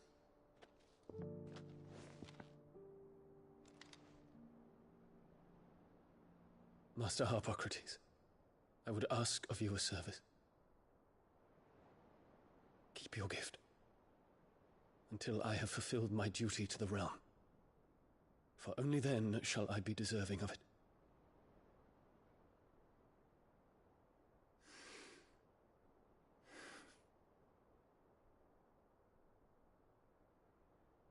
As you wish, Your Highness. I shall await your return.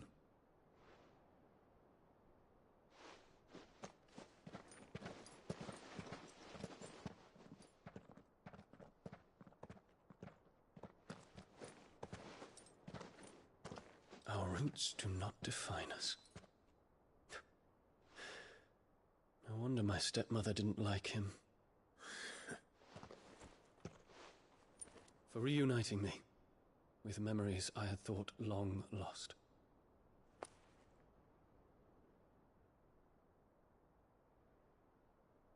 I shall not forget this.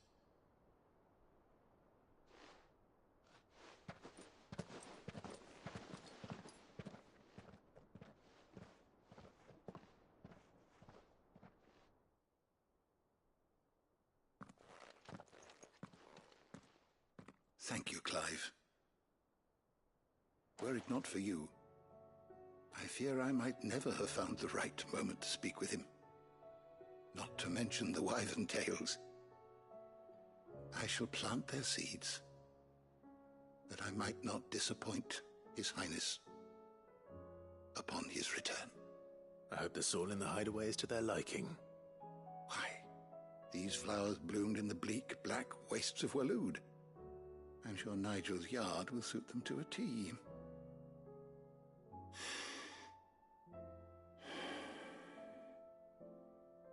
When it comes to expressing one's gratitude, I find that words are seldom sufficient.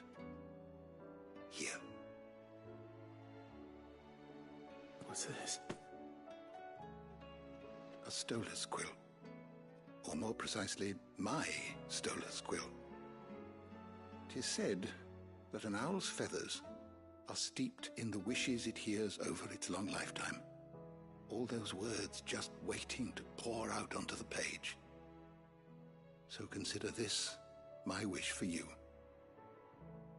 That one day you may put down your sword and pick up that pen. Well, when that day comes, I'll certainly have a lot to write about. Thank you, Harpocrates. It shall have pride of place in my chamber.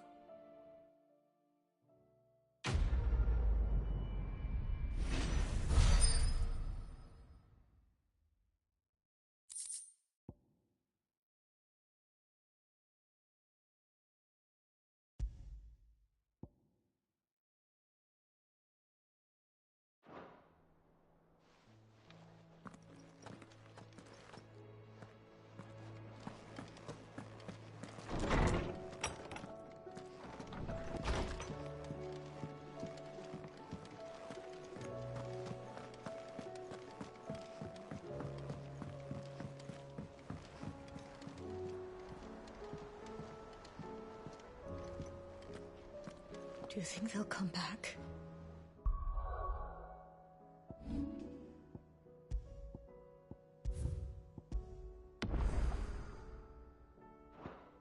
Of course they will.